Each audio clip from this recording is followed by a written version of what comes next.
They cut me out of the family company, so I took the clients with me. I'm a 57-year-old father, and my sons Michael, 32, and David, 29, just did something I never thought possible. They legally removed me from the company I built with my own two hands. 28 years ago, my wife Karen and I started a small construction company. Just the two of us, a pickup truck, and a dream of doing honest work. We scraped together everything we had, took out loans we probably shouldn't have, and worked 80-hour weeks for the first 5 years. But we made it work. By the time Michael was born, we had our first crew. By the time David came along, we had 3. I kept telling myself I was building something for them, a legacy, something they wouldn't have to start from scratch like I did. When Michael finished college, I brought him in, taught him everything: how to read blueprints, how to talk to clients, how to manage crews, how to bid jobs without cutting corners. 3 years later, David joined too. I was proud. My boys, working alongside me, learning the business that would one day be theirs. 5 years ago, I made them partners. Equal shares for me, Karen, Michael, and David. I thought it was the right move. They'd earned it, and I wanted them invested in the company's future. That's when things started changing. At first, it was subtle. They'd have lunch meetings without me, make decisions about new hires and tell me after the fact. Start referring to themselves as the next generation of leadership in client meetings. I brushed it off. They were eager, ambitious. I figured that was good. Then came the board meetings I wasn't invited to. The first time, Michael said it was just a quick operational discussion and they didn't want to bother me. The second time, David claimed they were exploring new market strategies and wanted to surprise me. By the third time, I knew something was wrong. I confronted them at the office on a Tuesday afternoon. Both of them were sitting in what used to be the conference room where we'd hold family barbecues before we renovated. They looked at each other, then at me, and Michael pulled out a folder. He told me they needed to talk about the direction of the company. That's when I found out. They'd filed paperwork to remove me as managing director. The reason cited in the documents was age-related decline in decision-making capacity and resistance to necessary modernization. I actually laughed because I thought it was some kind of joke, but they just sat there, stone-faced. Michael told me it was already done. The paperwork was filed.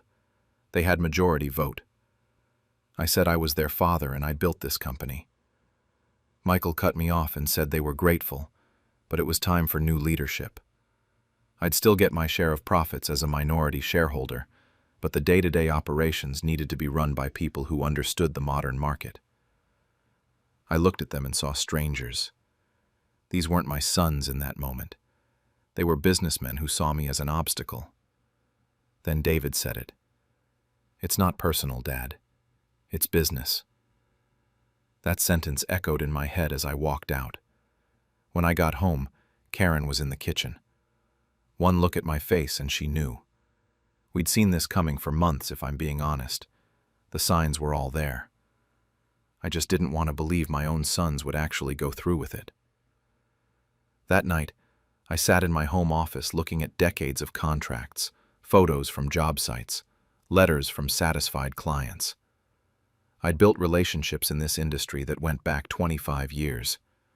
Developers who trusted me with multi-million-dollar projects. Suppliers who gave me credit when times were tight because they knew I was good for it. Engineers who referred clients to us because they knew our work was solid. And then it hit me. They didn't steal the company from me. They stole a name and an office. But the real value, the relationships, the reputation, the trust, that was all tied to me, not the company. Me. By sunrise, I'd made my decision. If they wanted to play business, I'd show them what real business looked like. The next morning, I started making calls. I didn't go in guns blazing or bad-mouthing my sons. I was strategic. I called Bill Henderson first, a developer I'd worked with for 15 years. We'd done 8 major projects together, and he trusted me completely. I told him I was no longer with the company, and my sons had taken over operations. I said I couldn't in good conscience guarantee the same quality and ethical standards he'd come to expect. Then I told him I was starting my own firm, small operation just like the old days, and if he wanted work done the way he was used to, he knew where to find me. He called me back within 3 hours with a project starting in 2 months. I made 37 calls that week. Developers, suppliers, subcontractors, even some of our best foremen. I wasn't poaching. I was being honest. The company they knew was gone, and if they wanted to continue working with the values and quality they were used to, I was giving them that option. 23 of them switched to me immediately. 8 more said they'd keep me in mind for future projects. Only 6 stayed loyal to the boys, mostly because they had contracts already in place. I registered my new company with the same name as the old one, but added "and Associates" to distinguish it legally. No fancy office, just a small warehouse space I converted into an operational hub. I hired 3 of our former crew leaders who were fed up with Michael and David's management style. Within 2 weeks, we had our first job lined up. Meanwhile, my sons were panicking. Karen would come home from the grocery store or her book club with stories. People were talking. Word spread fast in our industry about the old man getting pushed out and starting his own thing with half the clients following him. Michael called me 4 months in. He said I was sabotaging them and actively stealing their clients. I told him those people worked with me for decades before he was even in the business, and they made their own choices. He said it was unethical, and they could sue me. I told him to go ahead and sue me for competing, for starting my own business, for being better at this than him. I said, let's see how that plays in front of a judge when they're the ones who forced me out of my own company. He hung up. 6 months in, I'd taken roughly half their active contracts and landed 3 new major projects. My overhead was low, my crew was loyal, and my reputation was solid. Their company was hemorrhaging money. Projects were running over budget. Clients were complaining about quality. Suppliers were demanding upfront payment because their credit was shot.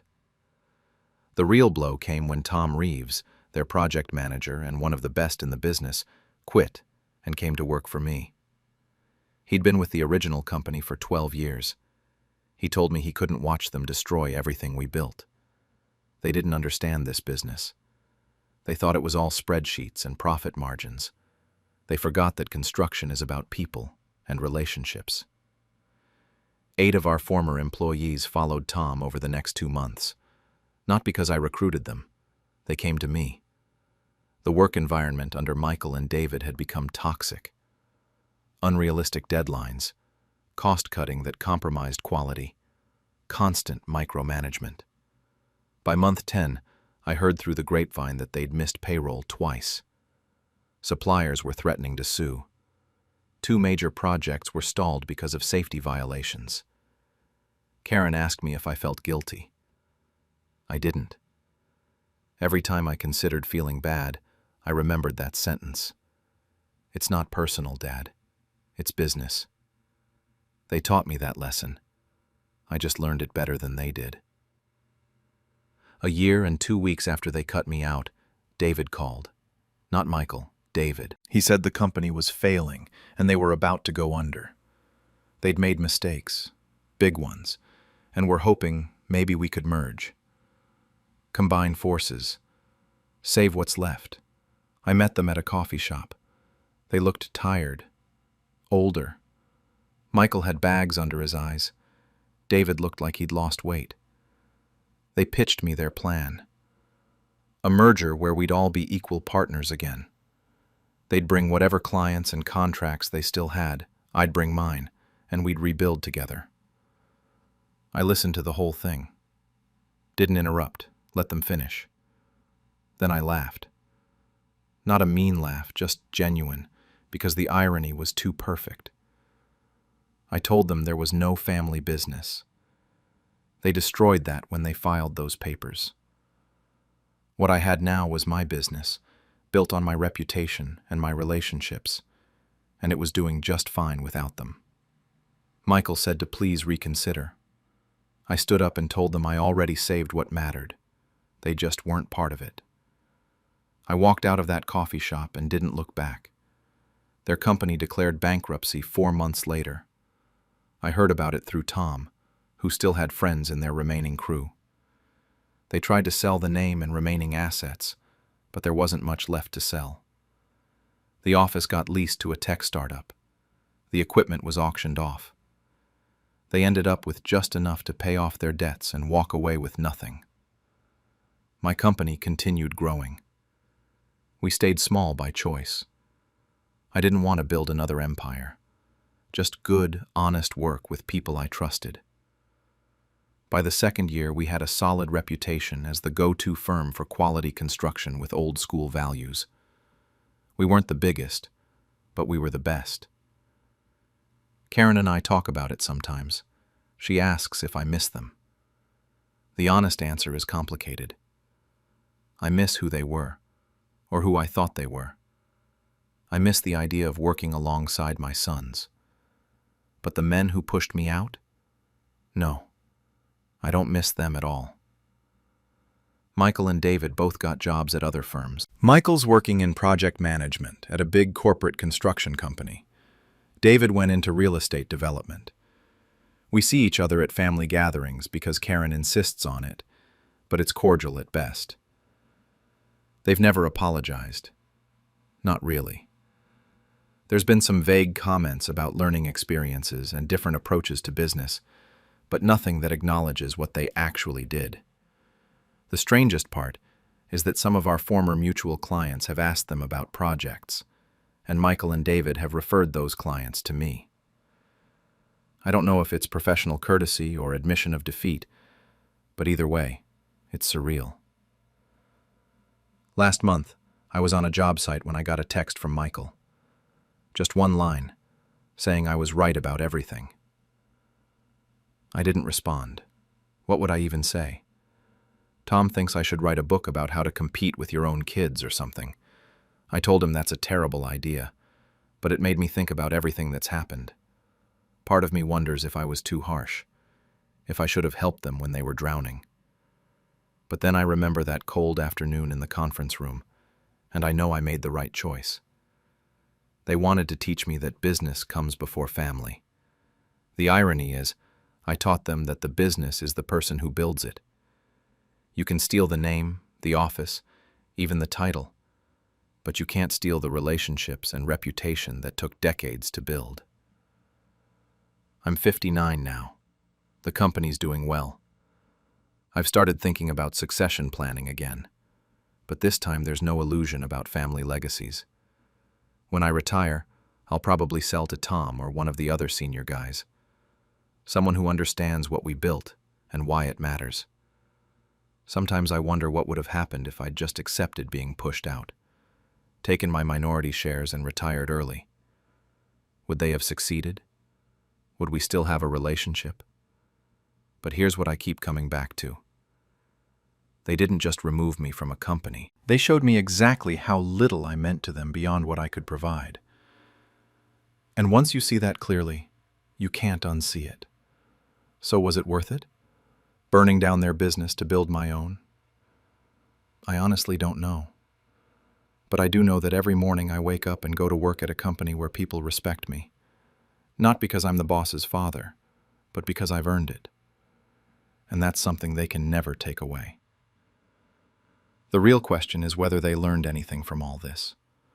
Or are they just waiting for the next opportunity to prove they're the smartest guys in the room? I guess time will tell. The night my sons dumped me in a nursing home, I decided to let them taste what abandonment feels like. I'm a 63-year-old mother of 2 grown sons, Adam, 36, and Luke, 34. My husband died 2 years ago, and when he did, both my boys stood at his funeral and promised they'd take care of me. I believed them. Why wouldn't I?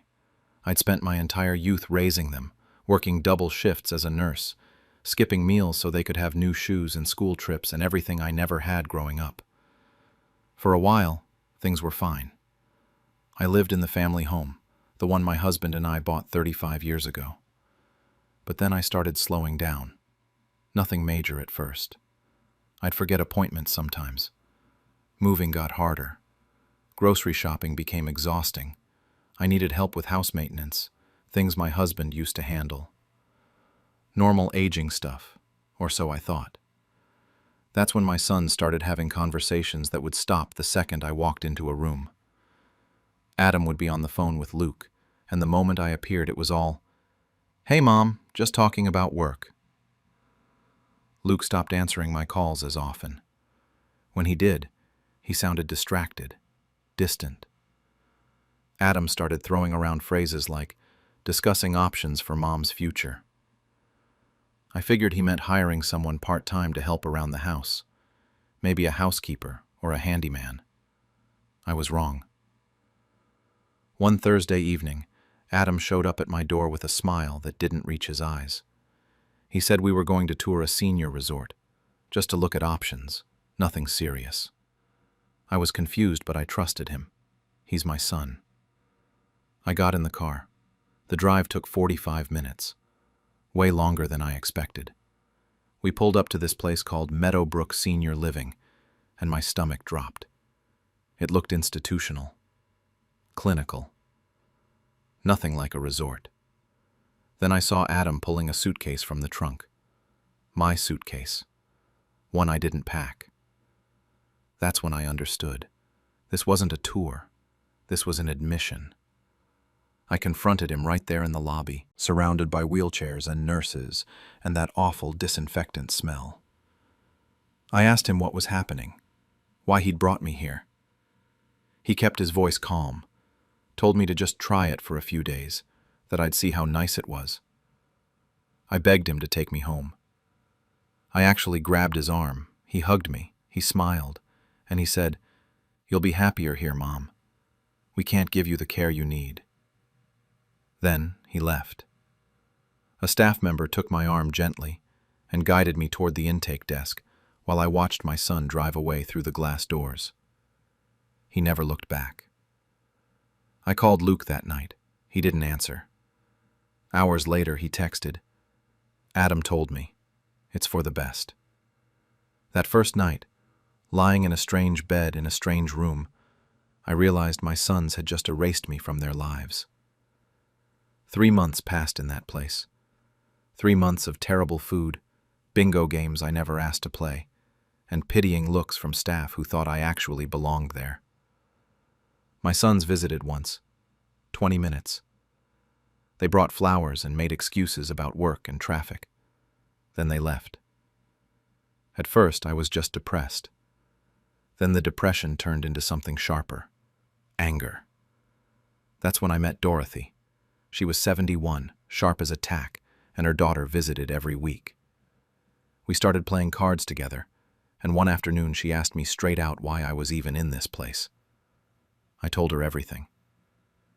She went quiet for a minute, then said her daughter was an estate attorney.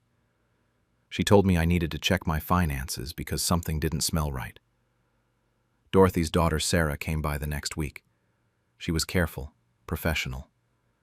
She told me how to request my financial records from the bank and said if I needed help, to let her know. It took 2 weeks to get the documents. 2 weeks of my stomach in knots, wondering what I'd find.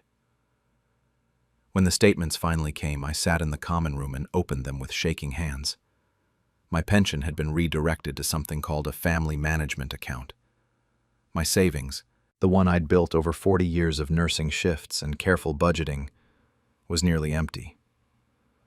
Almost everything had been transferred to an account in Adam and Luke's names. They'd been signing as my financial power of attorney on documents I never signed.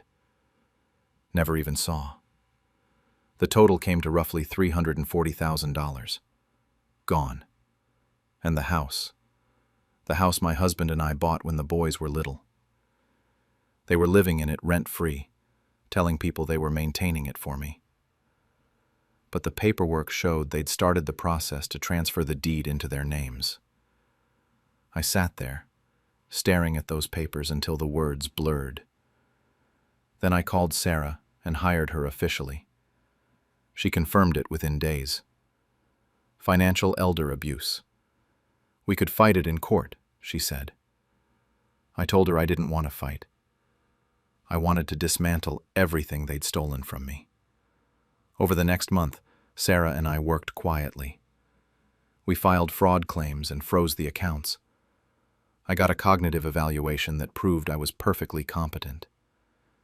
We revoked the forged power of attorney.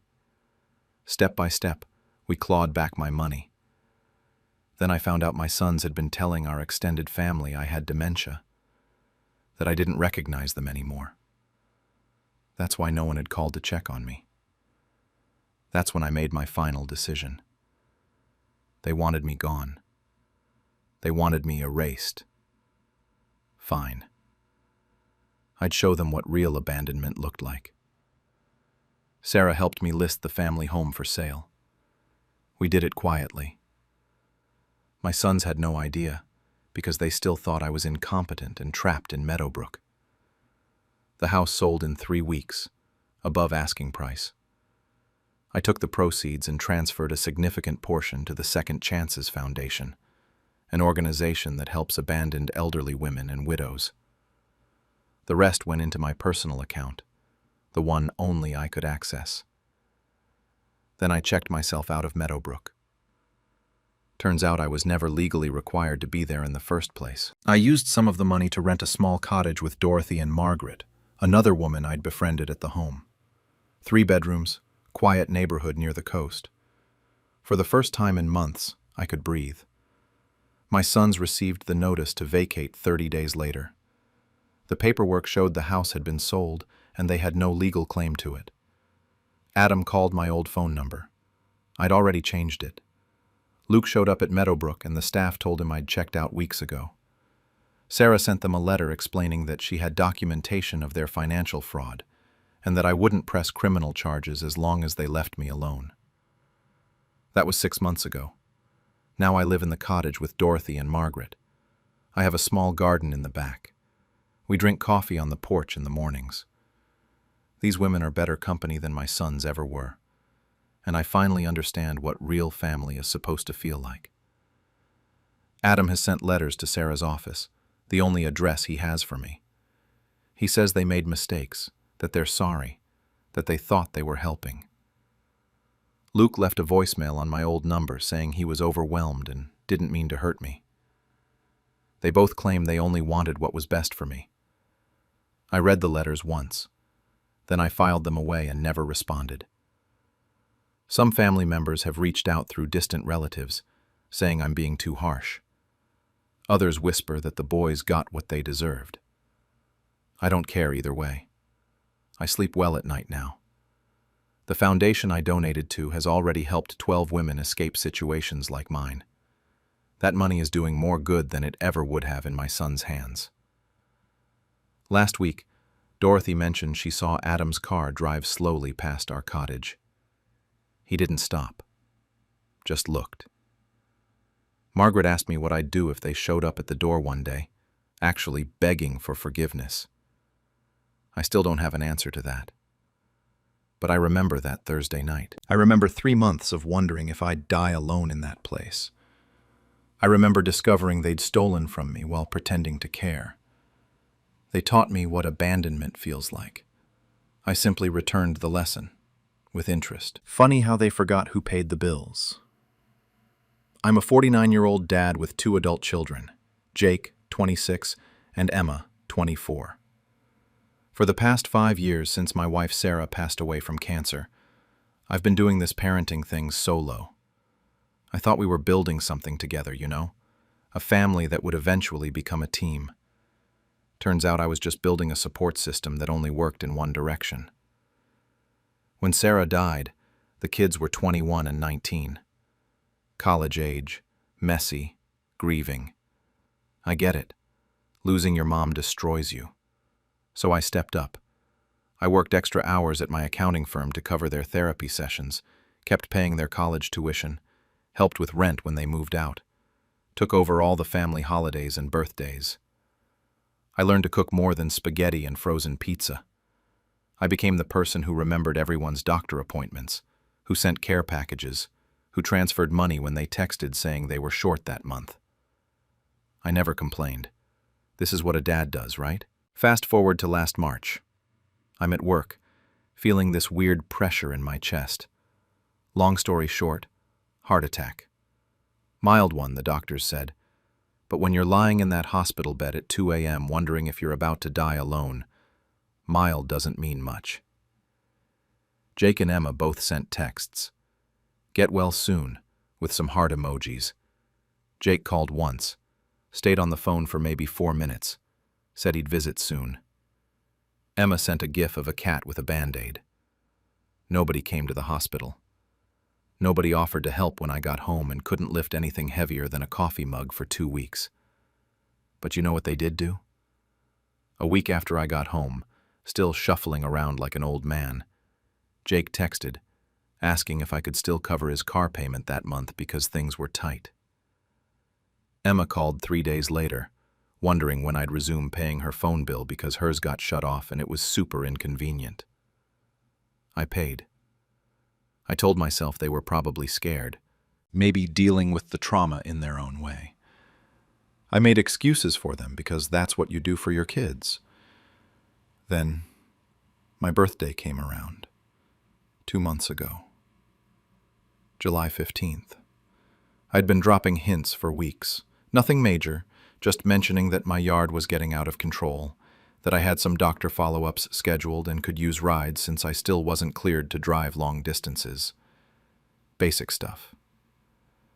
The week before my birthday, I saw on Instagram that Jake and Emma were planning a weekend trip to some lake resort with their partners. The post had pictures of them drinking and swimming with captions like, "We deserve this break," and "Finally some us time." My birthday was that same weekend. I waited for the call, the text, something. Nothing. Radio silence. They were 2 hours away, posting sunset photos while I sat in my house alone, turning 49. The Monday after, Emma texted saying, "Sorry we missed your B-Day. Was crazy busy. Dinner soon." That's when something in me just broke. Not dramatically, just this quiet realization settling in my chest heavier than that heart attack ever did.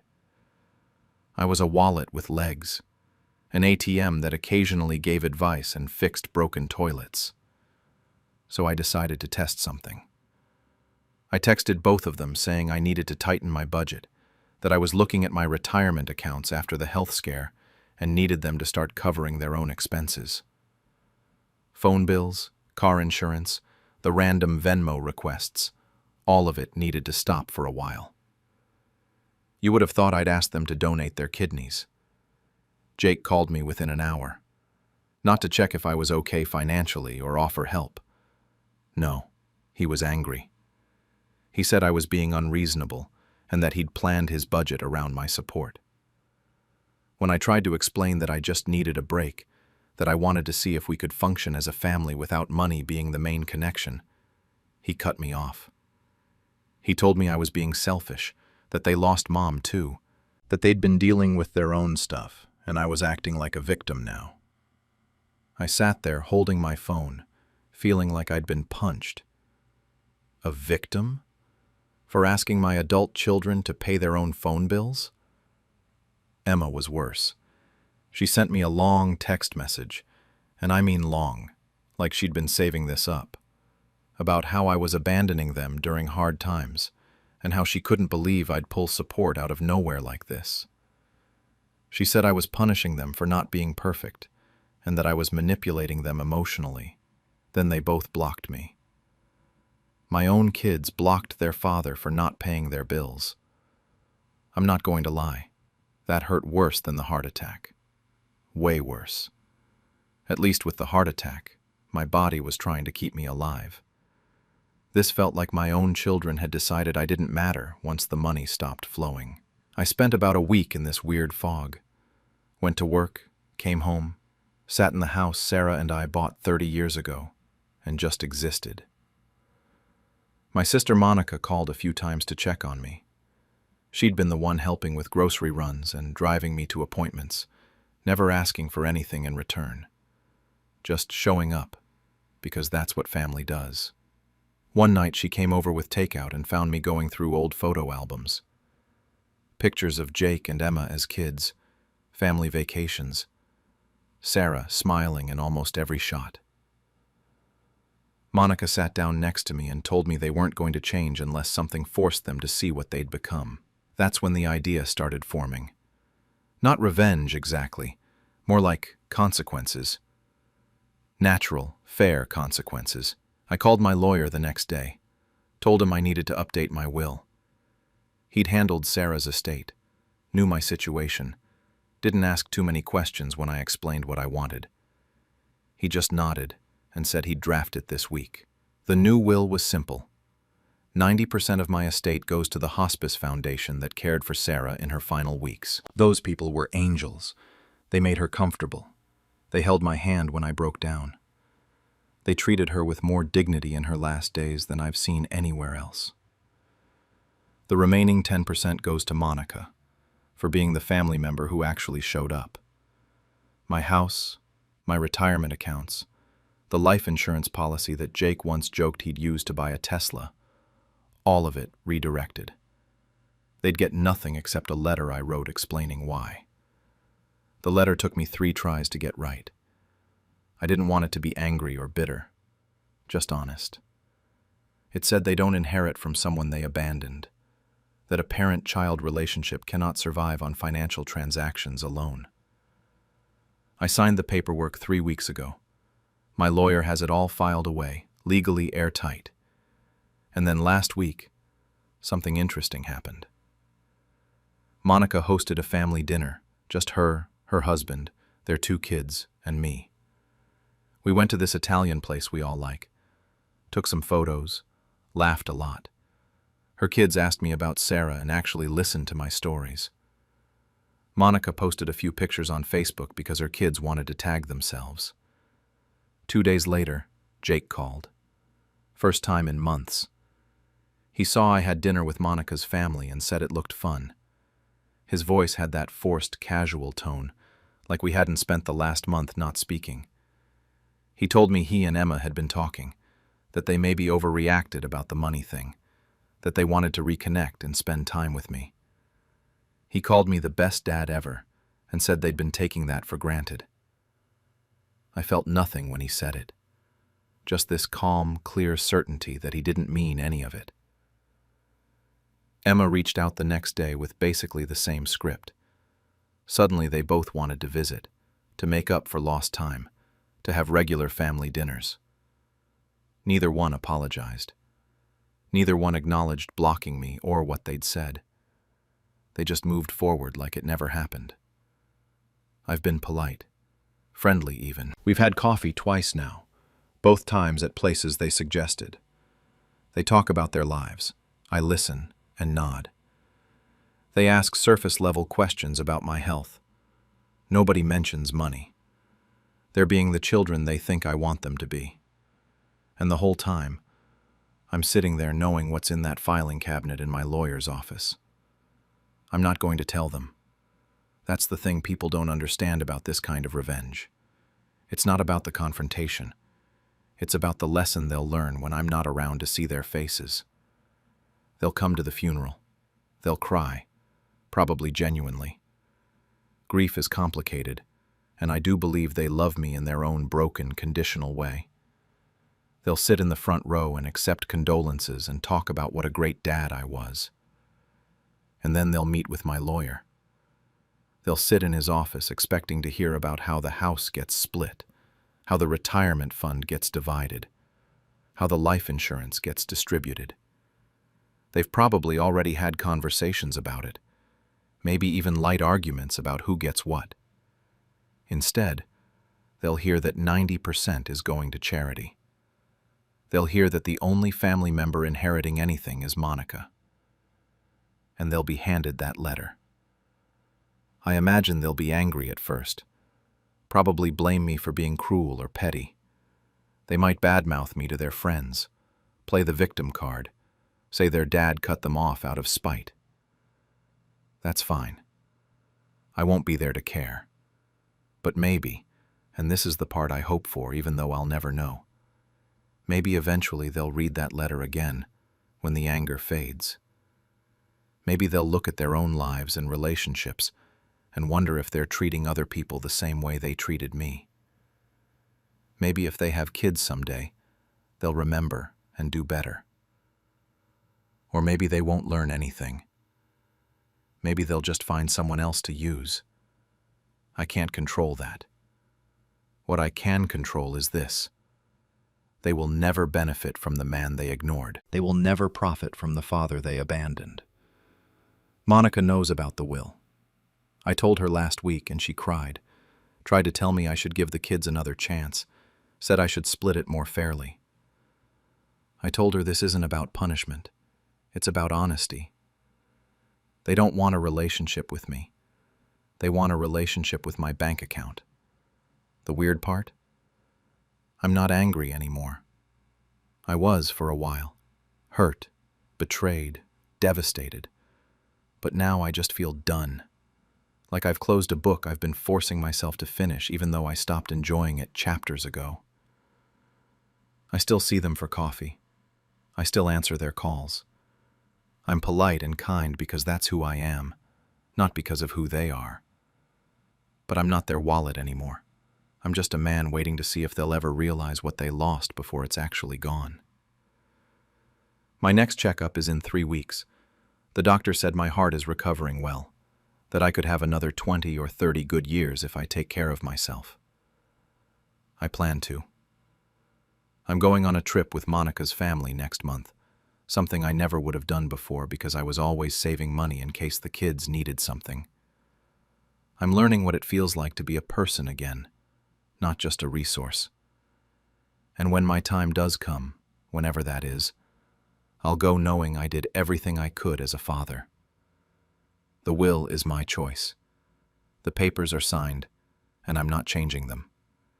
Instead of apologizing or looking ashamed, Jake got angry. Actually angry at me.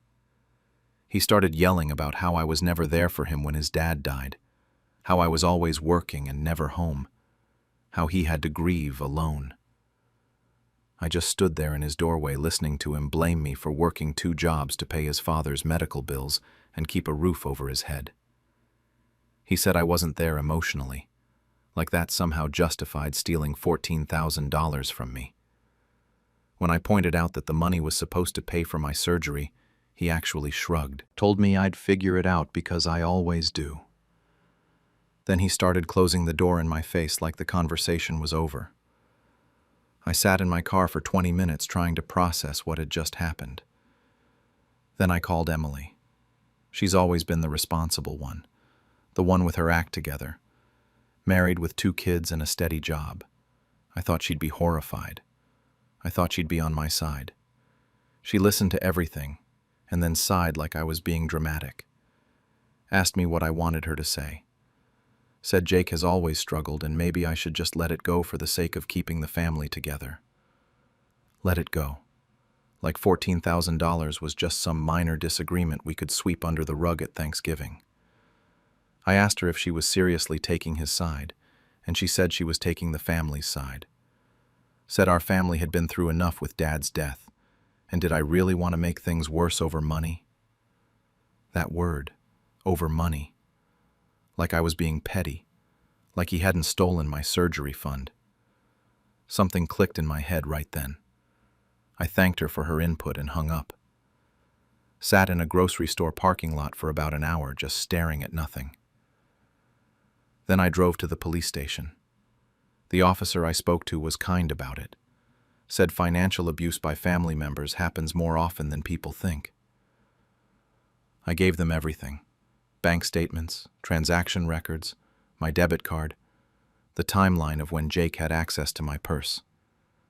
They said it was a clear case and that they'd be in touch with him.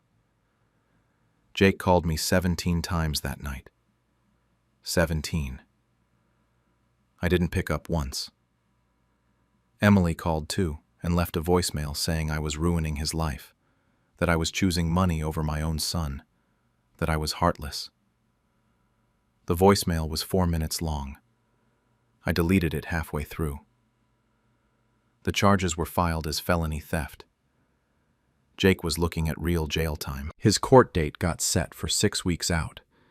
And during those 6 weeks, both of my kids stopped speaking to me entirely. Emily posted something on Facebook about family members who abandoned their children over money. Really vague, but obviously about me. Her friends all commented with supportive messages about what a good daughter she was.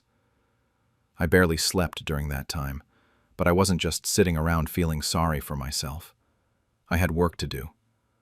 I contacted a lawyer and had him draw up a contract. Every dollar Jake stole, itemized by date and amount. A repayment plan of $300 a month for 4 years, plus a $2,000 down payment.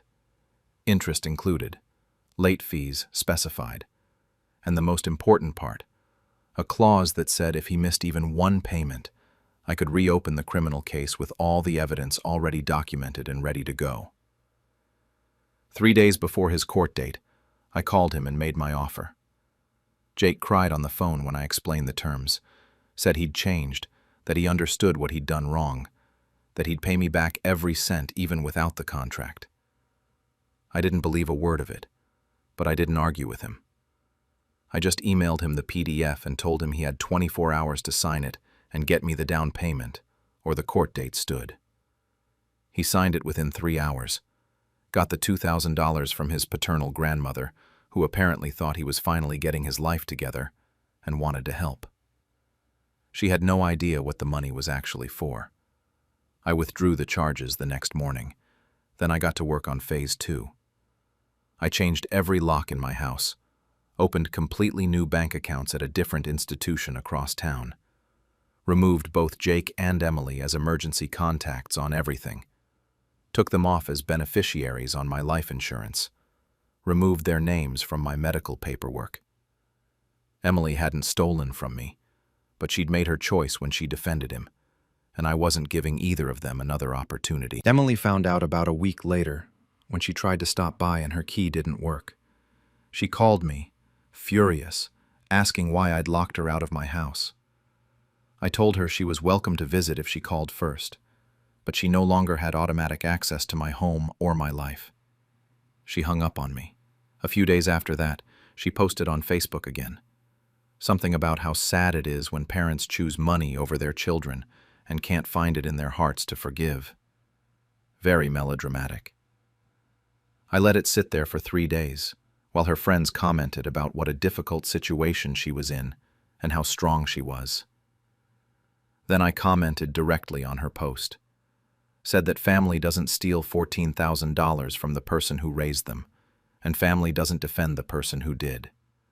Said I forgave both of them, but I didn't trust them anymore, and there's a difference. I made sure the comment was public so all our relatives could see it. She deleted the entire post within an hour and blocked me on everything. Jake made his first payment 2 weeks ago, exactly $300, transferred on the day it was due. I don't know if he'll make the second one next month. Part of me is curious to see if he does. Part of me almost wants him to miss it, just to see if the contract actually means anything to him, or if he's just buying time. My surgery is scheduled for next month. I'm using what's left of my savings, plus the $2,000 Jake gave me as a down payment. It'll be tight, but I'll manage. And for the first time in my adult life, I'm spending a significant amount of money on myself without feeling guilty about it. Emily texted me yesterday.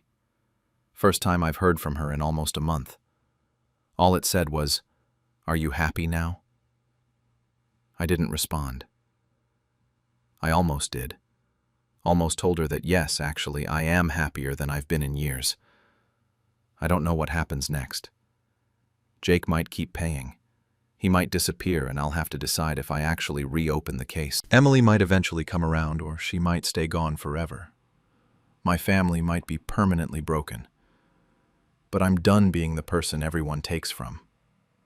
I'm done setting myself on fire to keep other people warm. Some people think that makes me a bad mother. Maybe they're right.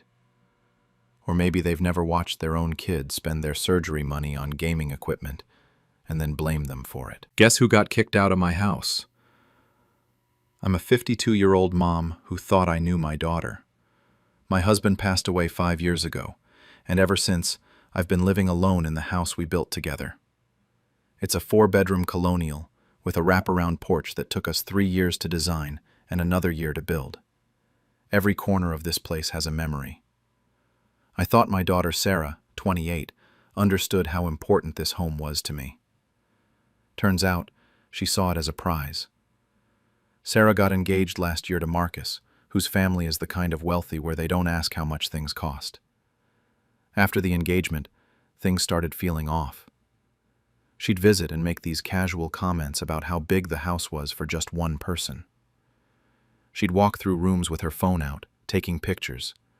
Said it was for wedding inspiration, but now I realize she was planning something else entirely.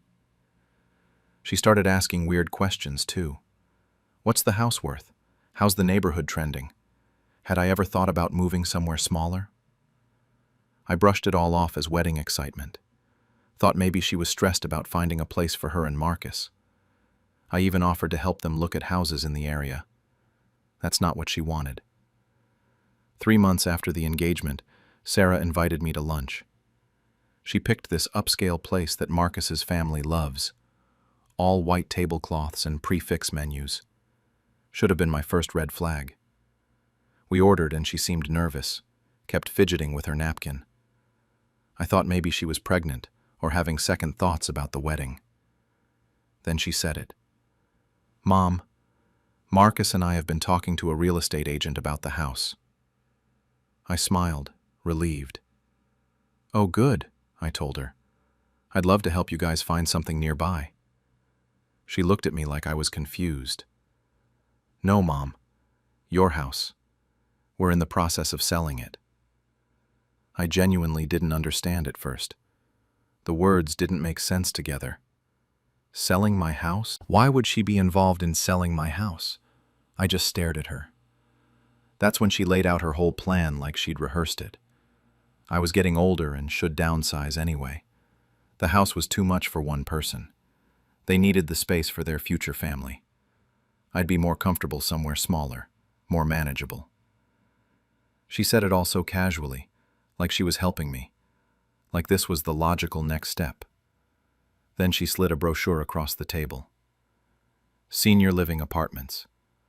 Glossy photos of small units with grab bars in the bathrooms and a community activities center. She'd already picked one out for me. 1 bedroom, she said. Perfect for someone my age. I sat there frozen. My daughter, the child I raised, was trying to take my house and ship me off to a retirement home. I'm 52. I'm not decrepit. I'm not dying. I just buried my husband and survived it, and rebuilt my life, and now my own child wanted to erase me from it.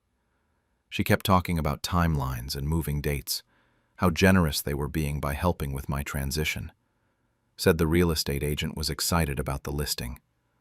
Marcus's parents were already planning renovations. The lunch ended with her saying they'd come by next week to start packing. I drove home in complete shock. Every street felt surreal. When I pulled into my driveway and saw my house, our house, I finally let myself feel it. The betrayal was worse than grief. At least when my husband died, it wasn't a choice. This? My daughter chose this. She looked at me and saw someone disposable. That night I walked through every room in the house. The kitchen where my husband and I painted the cabinets ourselves because we couldn't afford to hire someone. The living room where Sarah took her first steps. The bedroom where I held my husband's hand during his last days. Every single inch of this place was built with our sacrifice and love, and my daughter thought she could just take it. I couldn't sleep. Around 2 a.m. I went to the home office and started digging through our old files. Found my husband's will in the filing cabinet, still in the lawyer's envelope. I'd read it once after he died and then put it away because it hurt too much. But now I read every single word. The house belongs solely to me. No claims from children while I'm alive. My husband had written it clearly, deliberately. He'd protected me. Part of me wondered if he'd somehow known this could happen, if he'd seen something in Sarah that I'd missed.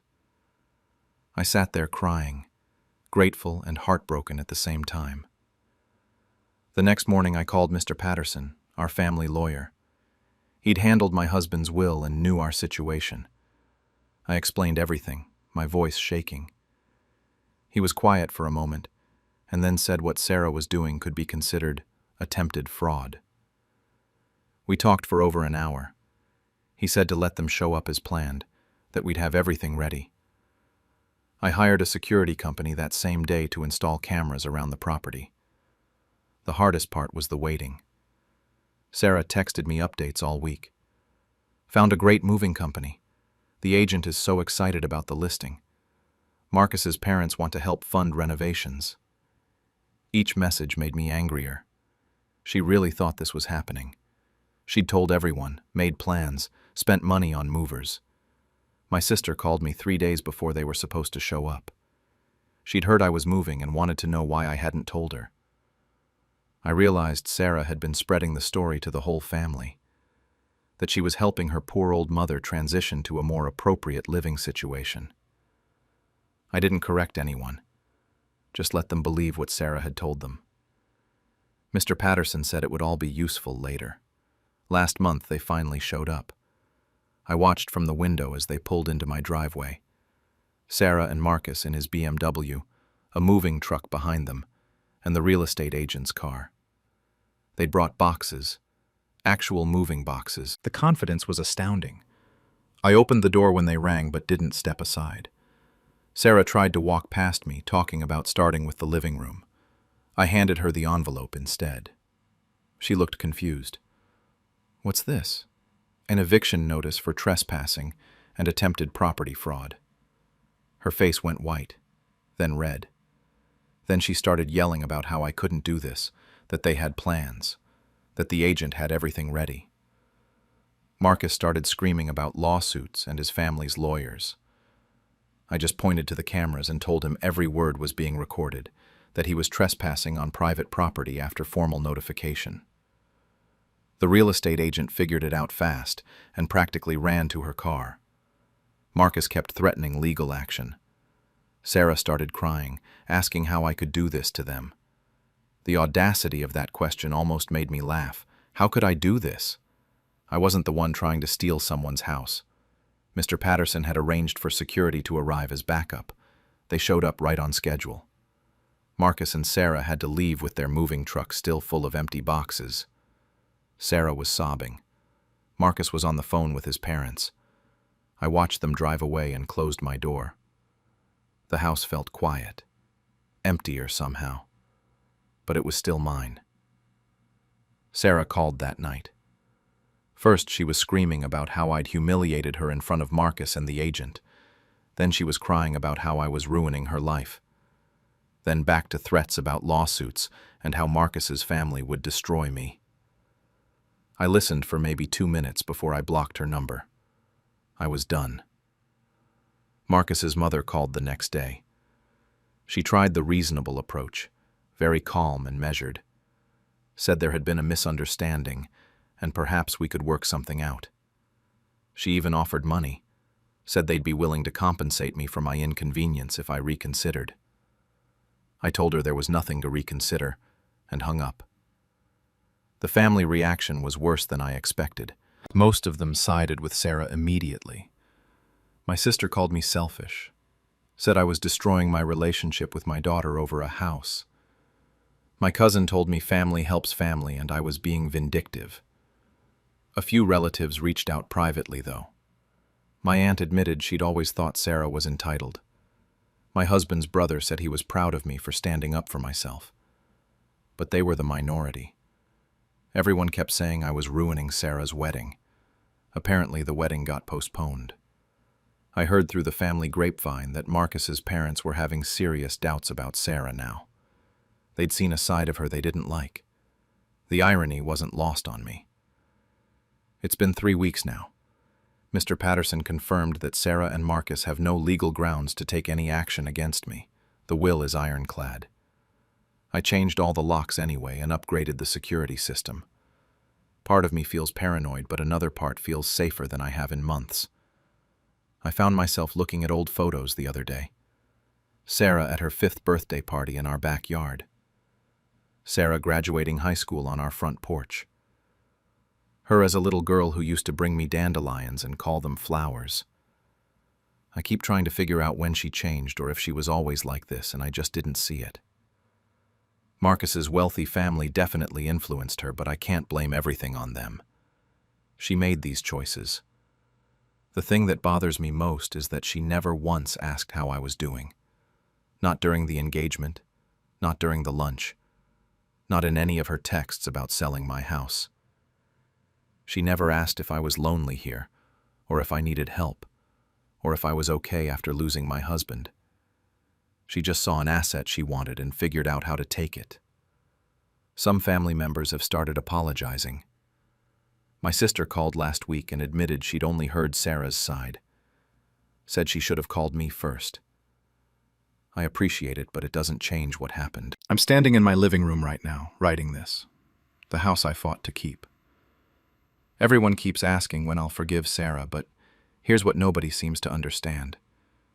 She hasn't apologized. Not once. She still thinks she deserved this house. She's angry at me for not giving it to her. A letter came yesterday from Marcus's family lawyer. I haven't opened it yet. It's sitting on my kitchen counter and I keep walking past it. Sarah's birthday is next week. Part of me wonders if I should reach out.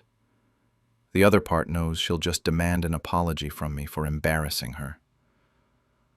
I don't know what happens next. I just know I'm not leaving my home. How they tried to steal my savings and lost everything instead. I, 48, have been dealing with an unimaginable betrayal from my oldest son, Marcus, 26, and my ex-wife, Linda. For the past 23 years, I've worked 2 jobs. Morning shift as a warehouse supervisor and evening hours doing freelance bookkeeping from home. I never complained about it.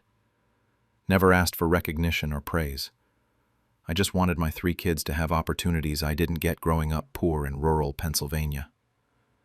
My daughter Rachel is 22, and my youngest, Jake, is 19. Marcus moved back home 4 months ago after getting laid off from his sales job in Chicago.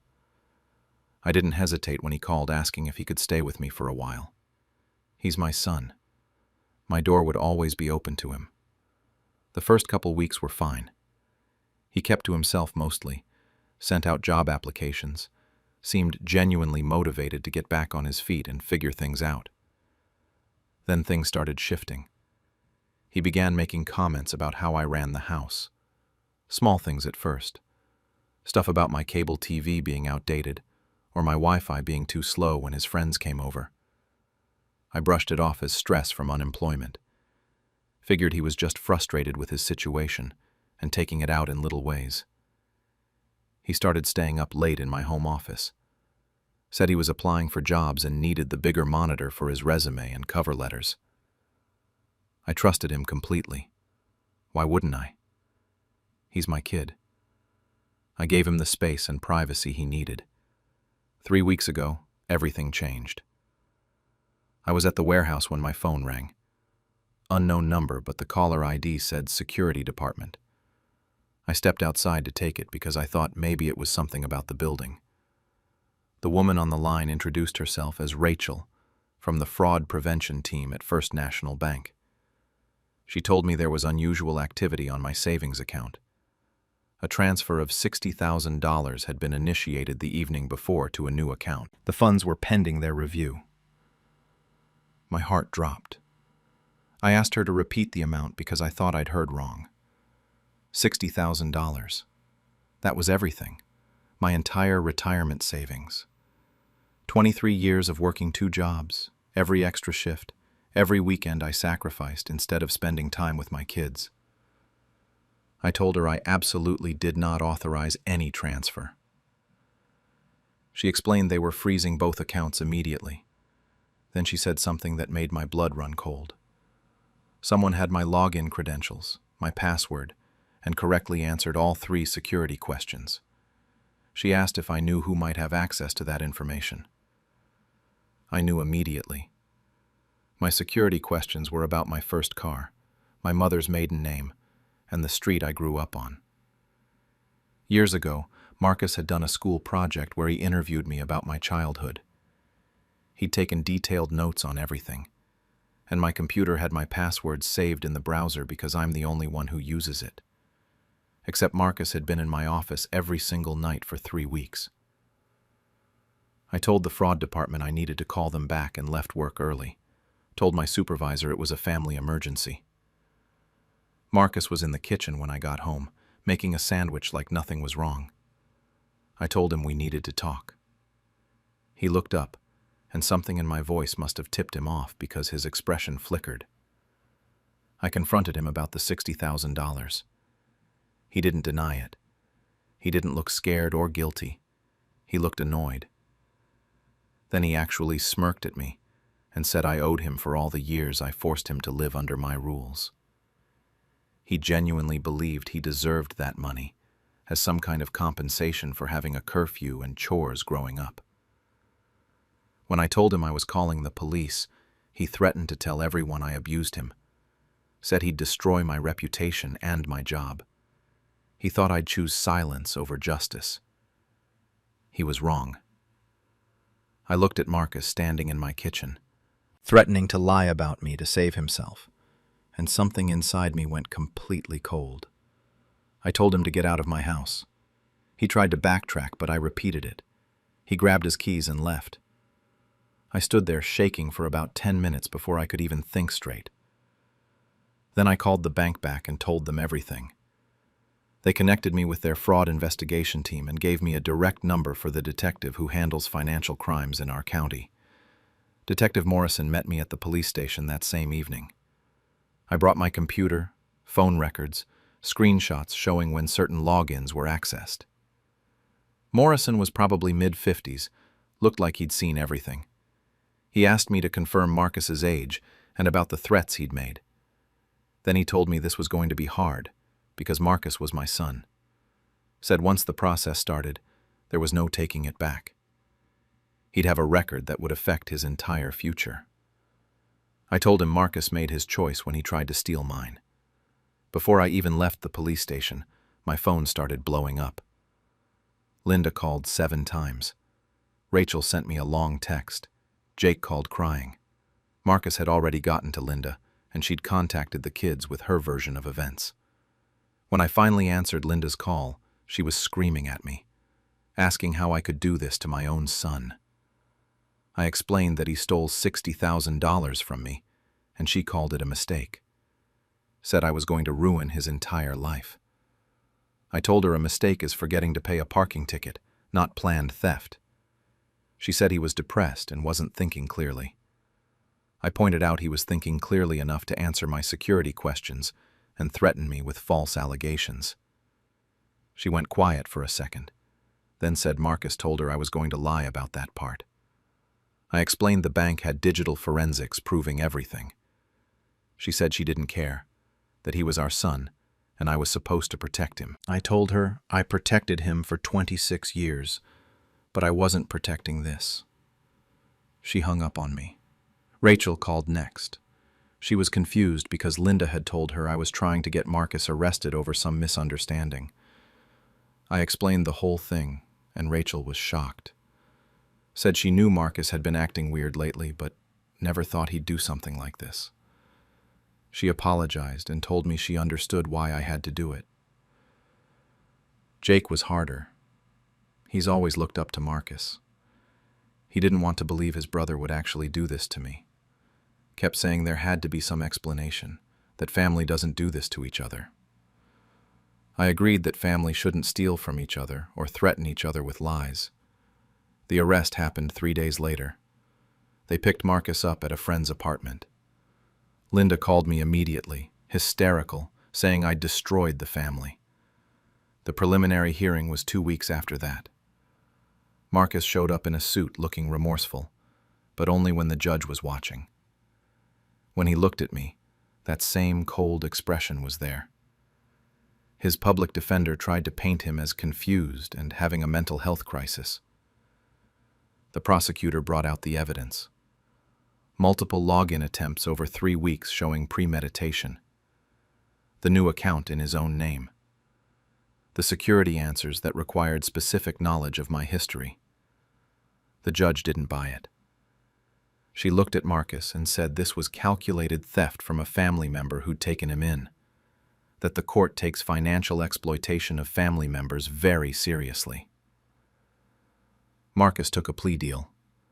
Felony theft, probation, mandatory financial counseling, restitution, and a restraining order. The alternative was trial and potential jail time. The sentencing hearing was 3 months ago. Marcus stood before the judge, and for the first time since this nightmare started, I saw actual fear on his face. The judge didn't hold back. Told him he violated the trust of someone who loved him unconditionally, that he planned and executed theft from his own father and then tried to manipulate him with threats. Said it showed a concerning lack of character and empathy.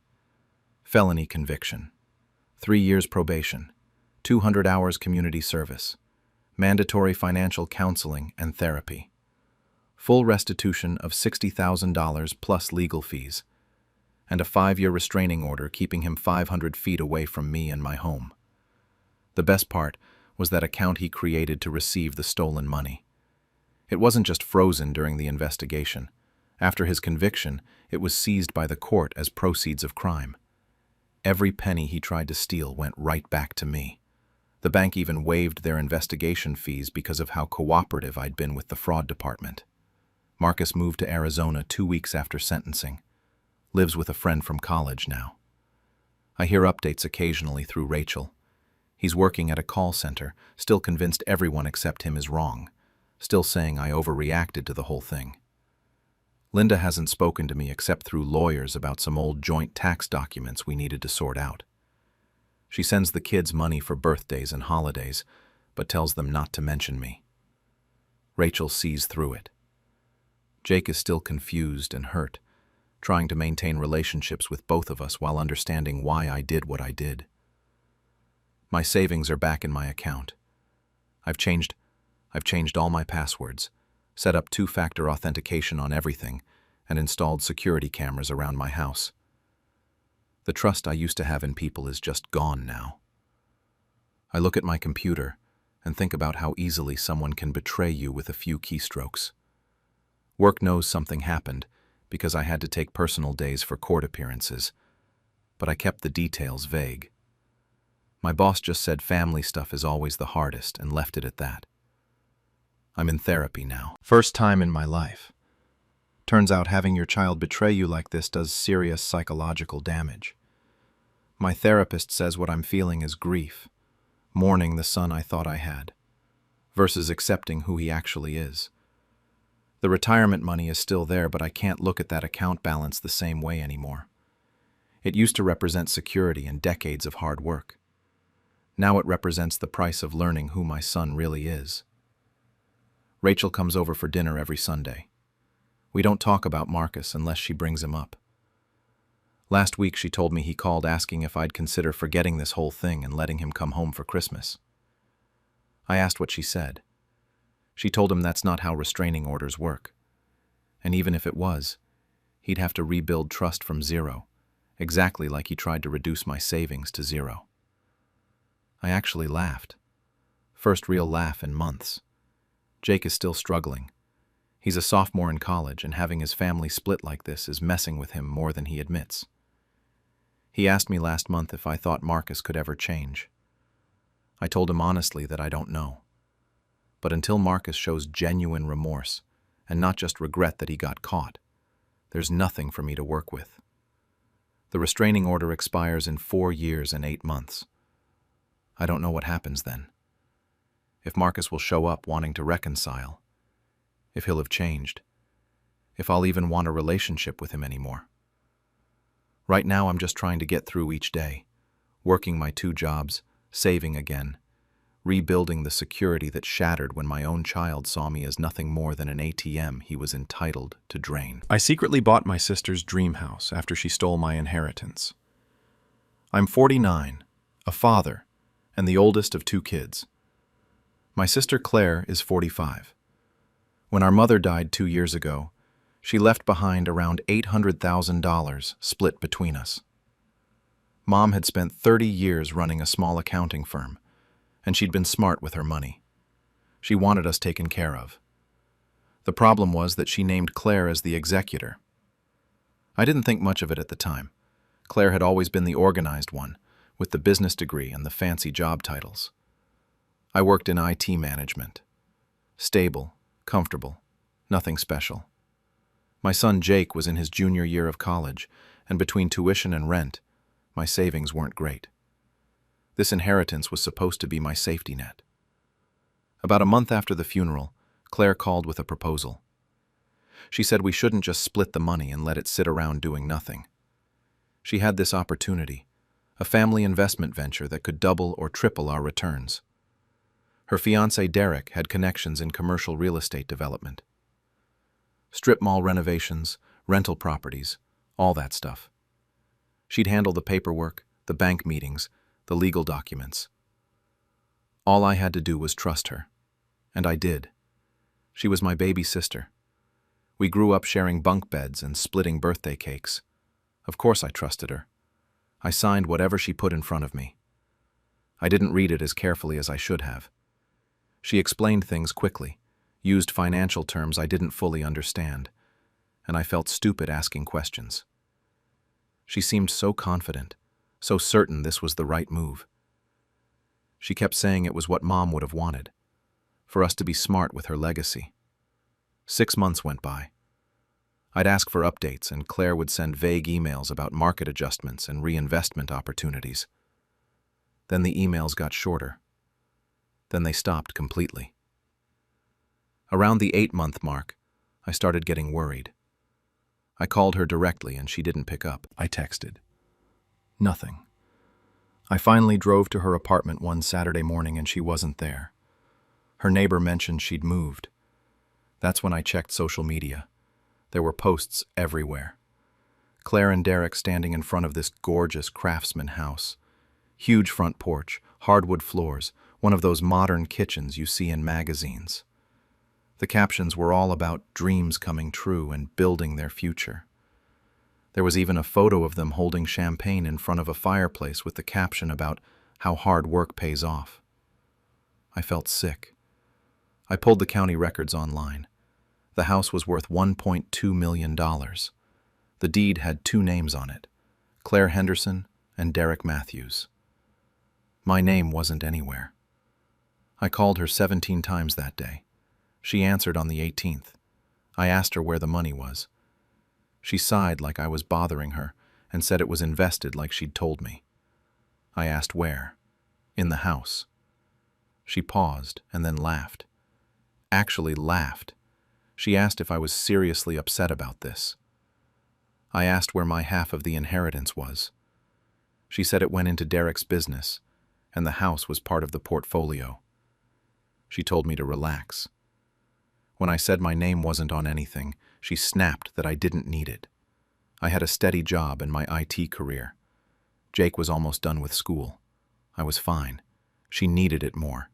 She and Derek were building something real, something big. She said Mom would have understood, because she always said Claire had bigger ambitions than me. I couldn't speak. She said I was always too soft with money anyway, that I would have just let it sit there doing nothing. At least she was putting it to work. I told her it was my inheritance, and Mom left it to both of us. She said she made an executive decision as executor, and I needed to deal with it. Then she hung up. I sat in my car outside a grocery store parking lot for an hour. My baby sister, the one I'd taught to ride a bike, the one I'd helped when she was broke, had stolen from me, and she didn't even feel bad about it.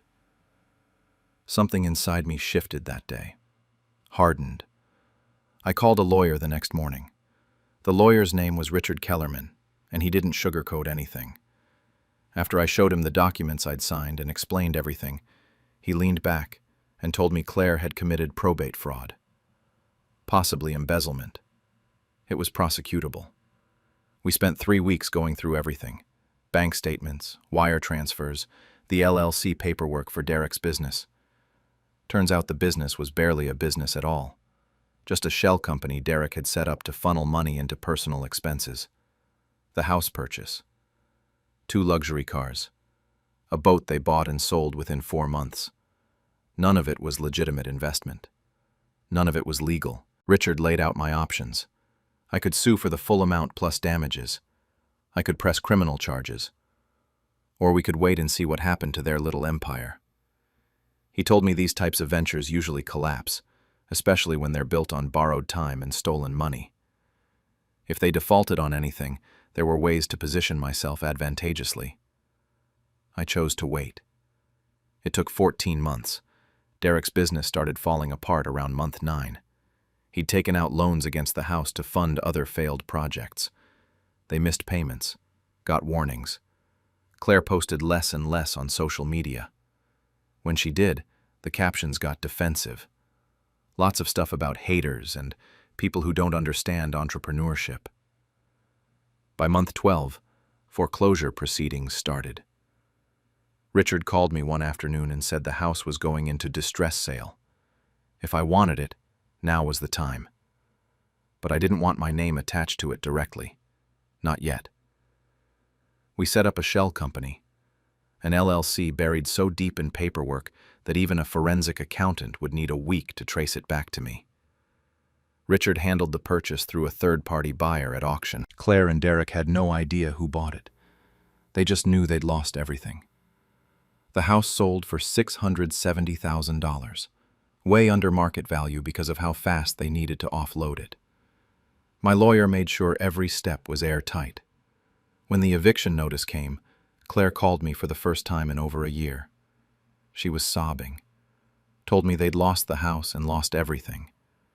Derek's business had failed and the bank took it all. She didn't know what they were going to do. I didn't say anything. I just listened to her cry. She said she knew we hadn't talked and that things had gotten weird between us, but we were family. She asked if I could help them, just a loan to get back on their feet.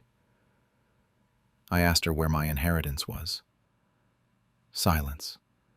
She whispered that she didn't have it anymore. It was gone. I told her I couldn't help her then. I hung up. 3 months before that call, I'd walked through the house for the first time as its owner. It was trashed. They'd left in a hurry. Holes in the walls, stains on the carpet, broken cabinet doors. It didn't matter. I hired contractors and spent $90,000 on renovations. New floors, fresh paint, modern fixtures. I turned it into something even better than what Claire had bragged about online. Jake graduated this past spring and got a job offer 2 hours away. He'd been stressed about finding a place to live on an entry-level salary. I handed him the keys last week. He looked at the house with wide eyes and said he couldn't afford it. I told him he wasn't paying rent. It was his. He just needed to take care of it. He teared up and hugged me, asked how I could afford something like this. I just smiled and told him his grandmother wanted to take care of us. This was me making sure she did. Claire and Derek rent a 2-bedroom condo now on the south side of town. I know because Jake mentioned running into her at a coffee shop near his new place.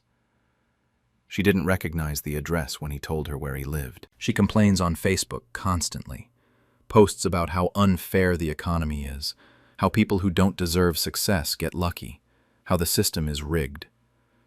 Derek chimes in with rants about banks and corrupt auctioneers. They blame everyone but themselves. I don't engage. I don't comment. I just watch. Jake loves the house. He's already talking about getting a dog and maybe painting the guest room for when his girlfriend visits. He sends me photos of the sunrise from the front porch, the same porch Claire used to post pictures on with captions about manifesting dreams. I've thought about telling her. Some days I imagine calling her up and saying, I own that house now, that I've owned it for a year, that Jake lives there, that she funded her own karma. But I don't. The truth is, she'll find out eventually. Small towns talk. Someone will mention it to someone who knows someone. Maybe Jake will slip up in conversation. Maybe she'll drive by one day and see his car in the driveway. And when that day comes, I won't have to say a word. My lawyer asked me recently if I felt guilty, if I thought I went too far. I told him the truth. I don't feel guilty at all. I feel satisfied. She didn't just steal money. She stole security, trust, a piece of our mother's legacy. She laughed at me when I confronted her. She told me I didn't deserve it. So no, I don't feel bad.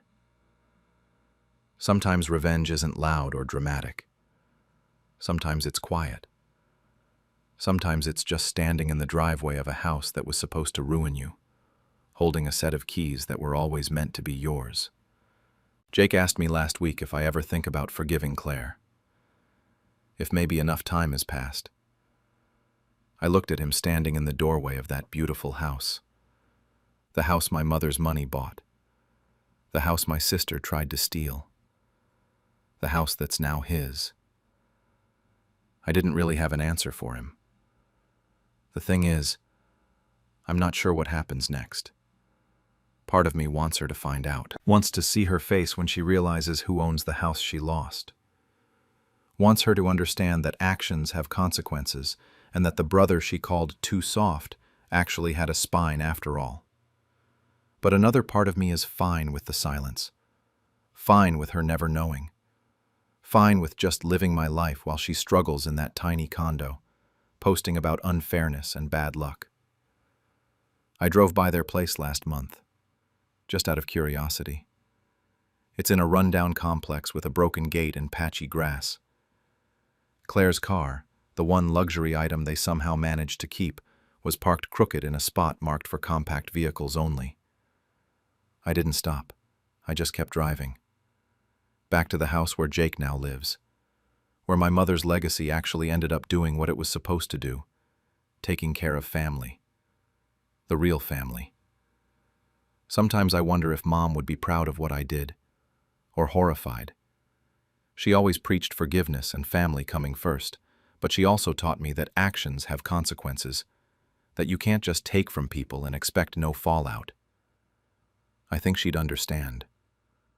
Or maybe I'm just telling myself that to sleep better at night. Either way, the house is ours now. Claire lost her dream home and doesn't even know her own brother is the reason why. Jake has a future that's a little more secure. And me, I'm just waiting to see how long it takes for the truth to come out.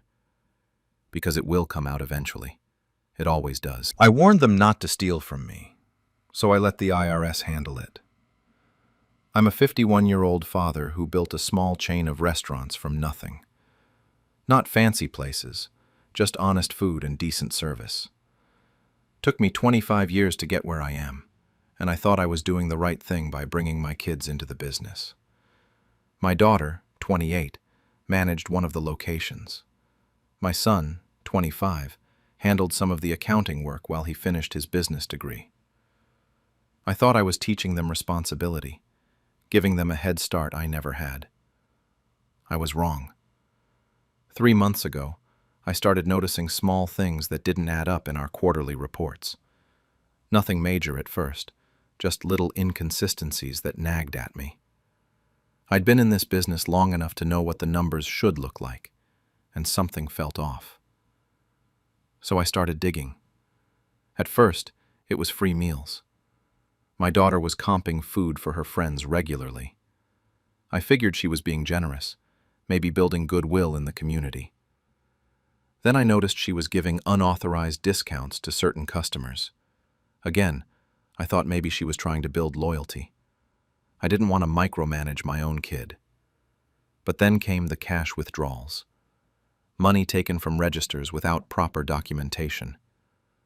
When I asked about it, I got vague answers about emergency repairs or vendor payments that never seemed to match up with actual invoices. Then I found the fake vendor invoices altogether, payments going out to companies that didn't exist or for services we never received. The payroll mistakes were what really got my attention. Every single error, Every miscalculation somehow resulted in extra money going to either my daughter or my son. Never less, always more. That's not a mistake, that's a pattern. I confronted them both one afternoon after we closed one of the restaurants, laid out what I'd found, asked them to explain. My daughter got defensive immediately, said I was treating her like a criminal instead of family. My son laughed it off, told me I was overreacting. Then they both said the same thing, almost like they'd rehearsed it. "Dad, we're family. We deserve a share." But they weren't asking for a share. They already had salaries. They had benefits. What they were doing was stealing, and they were acting like I owed it to them. I let it go that day. Biggest mistake I made. I wanted to believe they'd realize what they were doing was wrong and stop. Instead, they got bolder. Last month, I spent an entire weekend going through every transaction from the past 2 years. What I found made me sick. They weren't just taking money here and there. They were systematically hiding income, doctoring reports, creating an entire shadow system of theft. And the worst part? The way they'd set it up, everything pointed back to me. I'm the owner. My name is on everything. If the IRS came knocking, I'd be the one facing fines, audits, maybe even prison time. They'd turned me into their fall guy. I called them both in for a meeting, told them I knew everything, showed them the evidence. Then I gave them an ultimatum. They had 48 hours to confess everything, correct every falsified record, and pay back what they'd stolen. Every cent. My daughter said I was being paranoid. My son said I was destroying the family over nothing. Then they both laughed, actually laughed, like I was some old fool who didn't understand how business worked. Those 48 hours passed. They did absolutely nothing. So I stopped talking and picked up the phone. But I didn't call them. I called a tax attorney. The attorney's office was smaller than I expected, but the man knew his stuff. I spent 3 hours laying out everything. Every fraudulent invoice, every cash withdrawal, every doctored report. He didn't sugarcoat it. I was potentially liable for tax fraud, embezzlement, filing false documents. If I didn't act fast, I could lose everything, including my freedom. His advice was simple. Cooperate fully with the authorities and document everything. Remove myself from any liability by showing I wasn't part of the scheme. He filed the necessary reports that same day. I won't lie. Walking out of that office felt like betraying my own children. My wife was waiting in the car. When I told her what I'd done, she just stared at me for a long time. She understood why, but understanding doesn't make it hurt less. We barely spoke on the drive home. Within 2 weeks, the IRS contacted the business. Auditors showed up unannounced on a Tuesday morning.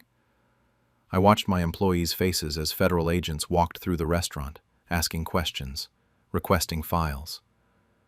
I cooperated with everything, handed over every document they asked for. Some of my staff looked at me like I was the criminal. Others seemed relieved, like they'd been waiting for someone to finally notice what was happening. My kids didn't know about any of this yet. I hadn't told them. Part of me wanted to see if they'd come clean on their own once they realized something was happening. They didn't. Then one evening, they both showed up at my house. I knew the second I saw their faces that the investigators had contacted them. My daughter was crying before she even got through the door. My son was furious, practically shaking. They wanted to know what I'd done, why the IRS was asking them questions, demanding records. My daughter kept saying I was ruining their lives over a misunderstanding. My son accused me of choosing money over family. Both of them begged me to fix it, to tell the authorities it was all a mistake, that we could handle it internally. That's when something in me just went cold. I told them they stopped being my employees when they started stealing. They stopped being my partners when they tried to make me the fall guy. I warned them. I gave them 48 hours to make it right, and they laughed at me. My son started yelling, saying I was no father at all, that I was destroying them out of spite. My daughter just kept crying, asking how I could do this to my own children. My wife tried to calm everyone down, but there was no calming this. This was the end of something, and we all knew it. They left that night, threatening to never speak to me again, said I was dead to them. My wife went to bed without saying a word. I sat in the living room alone, questioning everything I'd done, wondering if there was another way I'd missed. My phone rang around midnight. It was the attorney. The investigation had uncovered more than even I knew about. Turns out, they'd been stealing for almost 3 years, not 2. The total amount was over $180,000. They'd been coordinating everything, covering for each other, moving money through accounts I didn't even know existed, and according to emails the investigators found, they'd been planning to eventually force me out of my own business and take over completely. I'd built something for my children to inherit, and they'd decided to just take it instead. 6 months later, the legal outcomes came down. Both of my kids faced federal charges. My daughter got hit with fines totaling $85,000 and 3 years probation. My son got similar terms plus community service. They both have criminal records now that will follow them for the rest of their lives. Any decent job that requires a background check is basically off the table. The restaurants are still running. I had to hire a new manager and a new accountant, which was its own nightmare of interviews and trust issues. But here's the thing. We're actually more profitable now. Turns out when people aren't actively stealing from you, the numbers look a lot better. Some customers know what happened. A few stopped coming. Most didn't care as long as the food stayed good. My family fell apart in ways I didn't expect. My brother stopped talking to me completely. Said I should have handled it privately. That you don't turn in your own blood. My wife's sister calls me a monster. But I've also had cousins reach out privately to say they saw the signs years ago and didn't know how to tell me. One of my managers admitted she'd noticed inventory discrepancies, but thought she'd get fired if she reported the owner's kids. My wife and I are still together, but it's different now. There's a distance between us that wasn't there before. She knows I did what I had to do, but she lost her children too in all of this. We don't talk about them much. The few times we do, it ends in silence or arguments. The guilt hits me at random times. I'll be at one of the restaurants and see a family eating together, laughing, and something in my chest just tightens. I wonder if there was another way, some path I didn't see where I could have fixed this without destroying everything. Then I remember those emails the investigators found, the ones where my kids were planning to force me out, and the guilt fades into something harder. They didn't just steal money. They stole the future I'd imagined for us. Every plan I had, every reason I worked 70-hour weeks for decades, it was supposed to be for them. And they couldn't even wait for me to hand it over. They had to take it and try to erase me in the process. My son texted me twice asking for money to help pay his legal fees. I didn't respond. My daughter posts vague things on social media about betrayal and toxic parents. She never uses my name, but everyone knows who she's talking about. I don't engage. What would be the point? Last week, my daughter reached out asking to meet, said she's been in therapy and understands now what she did wrong, said she wants to make amends and rebuild our relationship. I haven't responded yet because I honestly don't know if I believe her. Part of me wants to. Part of me wants my daughter back. But another part remembers sitting in that attorney's office, realizing my own children had set me up to go to prison. The meeting would be next Tuesday if I agree to it. I've written and deleted about 20 different responses to her message. Do I feel guilty? Yes, every single day. Do I regret protecting myself and my life's work? Not for a second. They wanted to treat me like a fool. I let the law teach them what I couldn't. Whether that makes me a good father or a terrible one, I'm still trying to figure out. It took my own son stealing my retirement for me to finally stop being his safety net. I'm a 59-year-old father who spent 35 years breaking my back as a construction foreman. Every dollar I saved went to two things: my son Ben's education and my retirement fund. I never wanted luxury, just some peace in my later years. My wife died 2 years ago from cancer, and after that, the house felt too empty, too quiet. Ben moved back in about 8 months ago, said he wanted to keep me company, make sure I wasn't alone. I was grateful, honestly. He seemed different than he used to be, more helpful, more mature. He handled bills, fixed things around the house, made the place feel less like a tomb. I thought maybe losing his mom had finally made him grow up. Looking back now, I can see the signs I ignored. Ben was always eager to help with my finances, always asking questions about my accounts, my pension, how much I had saved. I brushed it off, told myself he was just trying to help his old man stay organized. He's my son. Why would I think anything else? Then one afternoon I went to renew my homeowner's insurance. The agent asked if I'd be paying from my savings account or the other one. I didn't know what she meant. She pulled up my account balance, $3,247. My stomach dropped. That account had $127,000 in it. I actually had to sit down. My hands were shaking so bad I could barely hold the pen to sign the paperwork. I drove home in a daze and went straight to my computer, pulled up my online banking statements. Dozens of withdrawals over the past 6 months, all authorized through my login, the one Ben had helped me set up because I'm not great with technology. Every single transfer went to an account in his name. The amounts started small. 2,000 here, 3,000 there. Then they got bigger. 8,000, 15,000, 22,000. It wasn't some panicked emergency. It was calculated, methodical. He'd stolen around $124,000 from me. I waited for him to come home that evening. Showed him the statements.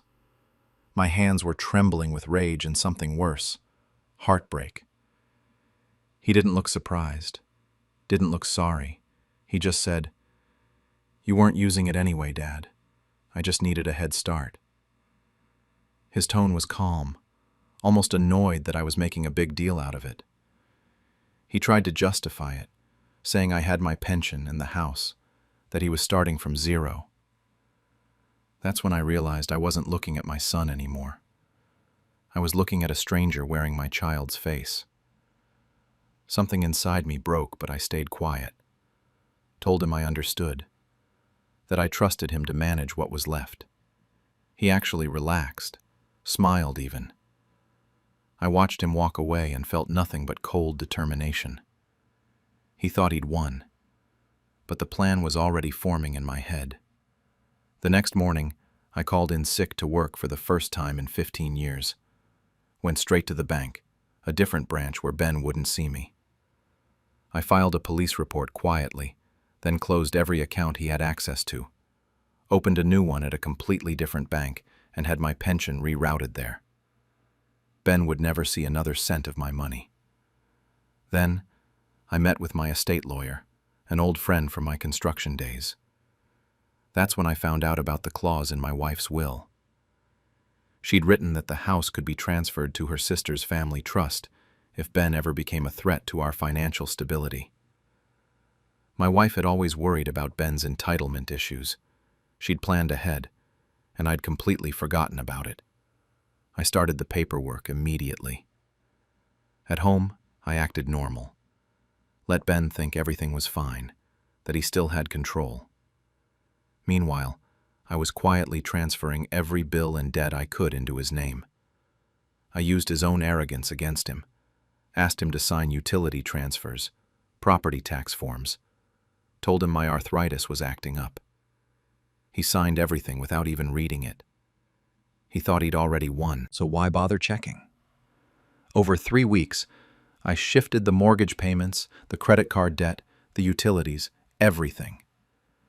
Ben had co-signed as a backup on the mortgage years ago when I refinanced. Every signature he gave me was legally binding, and I documented all of it. Ben started getting comfortable. Talked about buying a new car, made investment plans, mentioned looking at condos.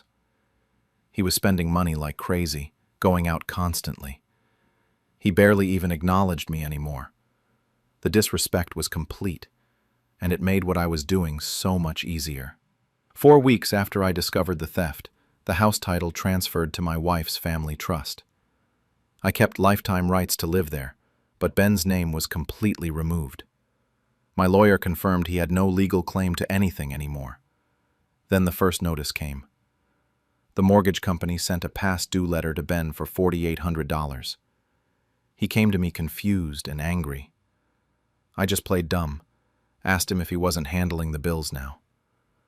I watched his face as he started to realize something was wrong. After that, it all came crashing down. Credit card companies calling, utility shut-off notices, property tax liens, all in his name. He tried frantically to access the bank accounts and found out they'd been closed weeks ago. He stormed in one evening with papers in his hand, face red, screaming about what I'd done. Said I'd ruined his life. I stayed calm and told him I'd just stopped being his safety net. He yelled that the money was for his future. I told him it was my money for my survival, and that he ruined his own life the moment he chose theft over work. I told him to get out of my house, that he wasn't welcome anymore. He left that night, slammed the door so hard it cracked the frame. I watched from the window as he loaded his car. No goodbye, no apology, just rage. After Ben left, there was just silence. No calls, no texts, nothing. I heard through mutual acquaintances that he was couch surfing, moving from one friend's place to another. He was struggling to pay off the debts in his name, had to sell the car he'd bought with my stolen money. His credit was destroyed from all the missed payments. In a small town, word travels fast. People found out what he'd done. Some of my wife's family reached out to support me. Others thought I'd gone too far. Told me he was still my son, that family forgives. I told them family doesn't steal from family. A few of Ben's college friends distanced themselves from him after they heard the truth. The head start he wanted turned into a crater. These days, I sit on my porch every evening with my coffee. For the first time in decades, I actually feel peace. No more worrying about being used. No more walking on eggshells in my own house. It's quiet, but it's an honest kind of quiet. I still love the boy Ben was. I mourn the man he didn't become. Sometimes I wonder where I went wrong as a father, but I don't regret protecting myself. 6 weeks after everything fell apart, Ben showed up at my door. He looked rough, lost weight, dark circles under his eyes, completely defeated. He didn't come inside, just stood on the porch. Told me he was broke, that he'd lost everything. Said he knew he messed up. Then he asked for help. I looked at him, really looked at him. I saw desperation, but I didn't see remorse. He wasn't sorry for what he did. He was sorry he got caught. This wasn't about forgiveness. It was about another bailout. I told him he said I wasn't using that money, but he was wrong. I was using it now to teach him the lesson I should have taught him years ago. He asked what lesson. I said actions have consequences, and some bridges can't be rebuilt once you burn them. He just stood there, then turned and left. I haven't heard from him since. That was 3 months ago. I'm still on my porch, still drinking my coffee. My pension covers the bills and life is simple. My wife's family visits sometimes. I have no idea where Ben is or what he's doing. Sometimes I scroll past his number in my phone, but I never call. Last week, I got a Facebook message request from his account. It's been sitting there unopened for 5 days now. I stare at it every morning with my coffee. Part of me wants to know if he's okay, if he's changed. Part of me knows that opening it means opening the door again.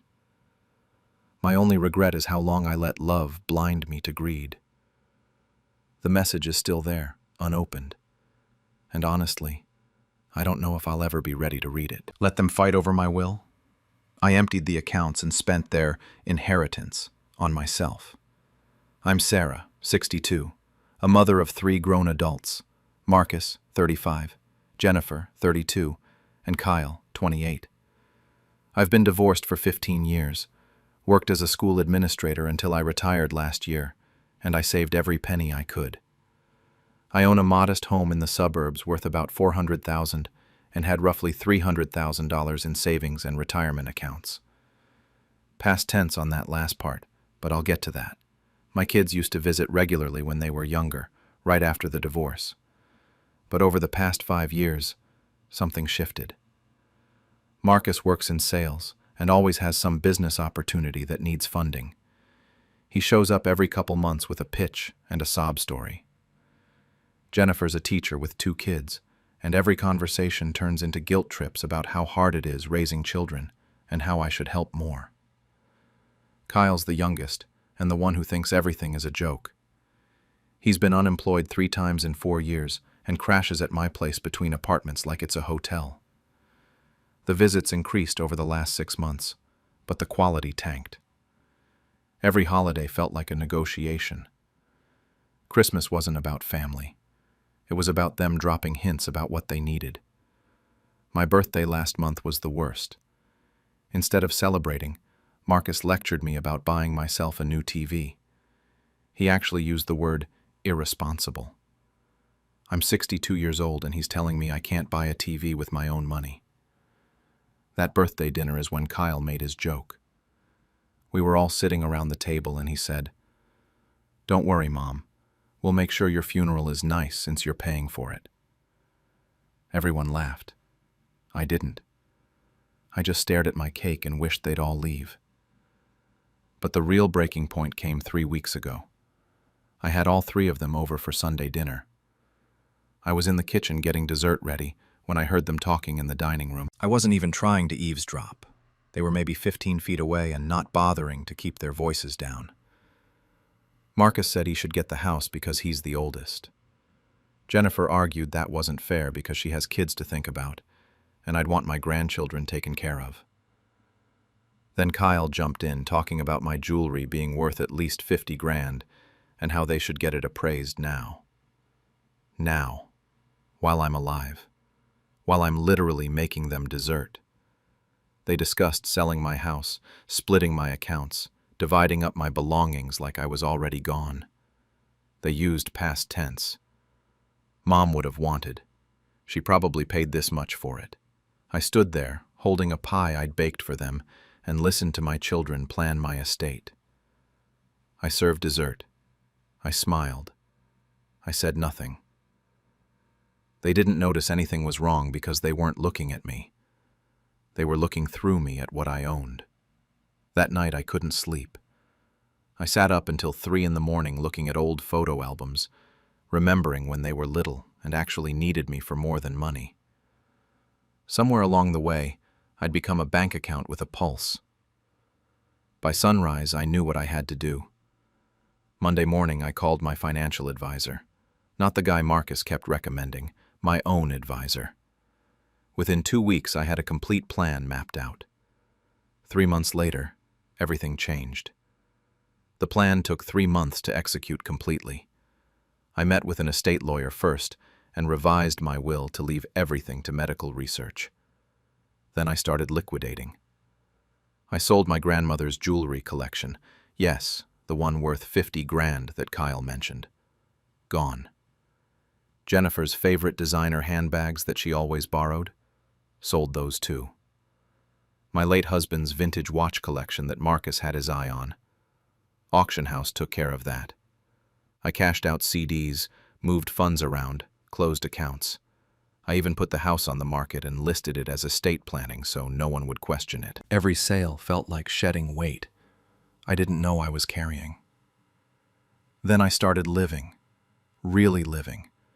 First thing I did was book a 3-week Mediterranean cruise for $8,000. I bought a new car. Nothing fancy, but reliable and mine. I got a spa membership, concert tickets to shows I'd wanted to see for years, weekly dinners at actually nice restaurants with friends who liked my company and not my wallet. I took a painting class, joined a book club. Every single purchase felt like freedom. But I'm not stupid. I knew I needed to secure my future. I prepaid my funeral, 15 grand, everything handled, every detail decided by me. No decisions left for them to make, no bill for them to split. Then I toured independent living communities and found the perfect place. The rent includes meals, housekeeping, medical alert systems, activities, everything. I paid the first year up front and signed a long-term contract. 2 months after that Sunday dinner, I moved in.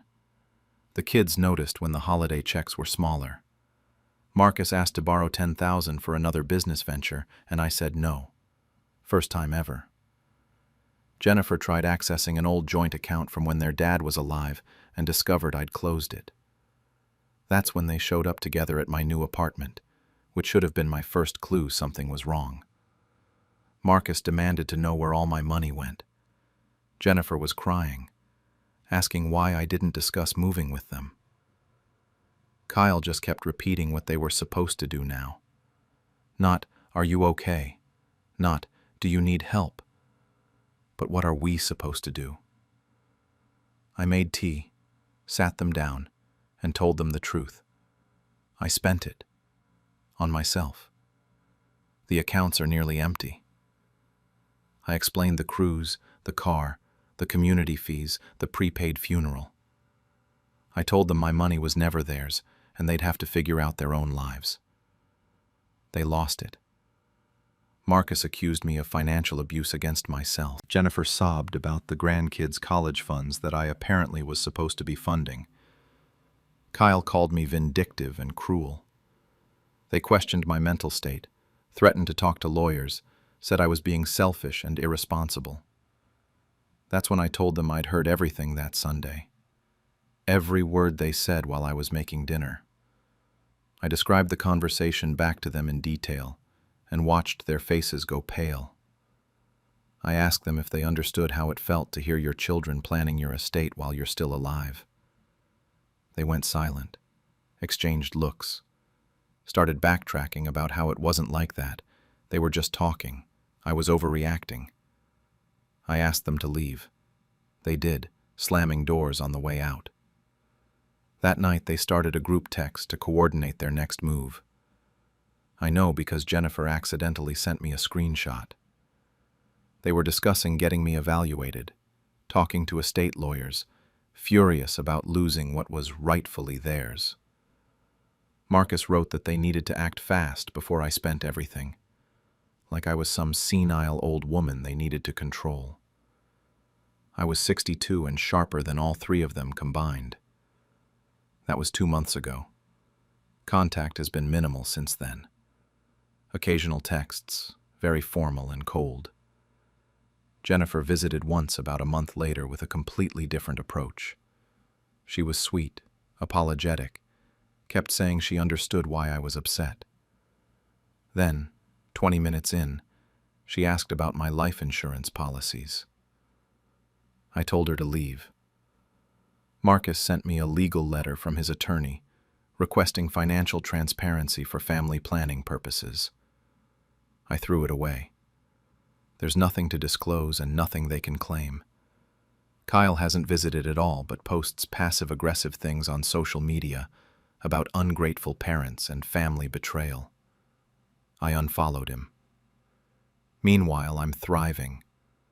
I've made actual friends in this community, people who invite me to things because they enjoy my company. I have daily activities, weekly outings, game nights, movie screenings.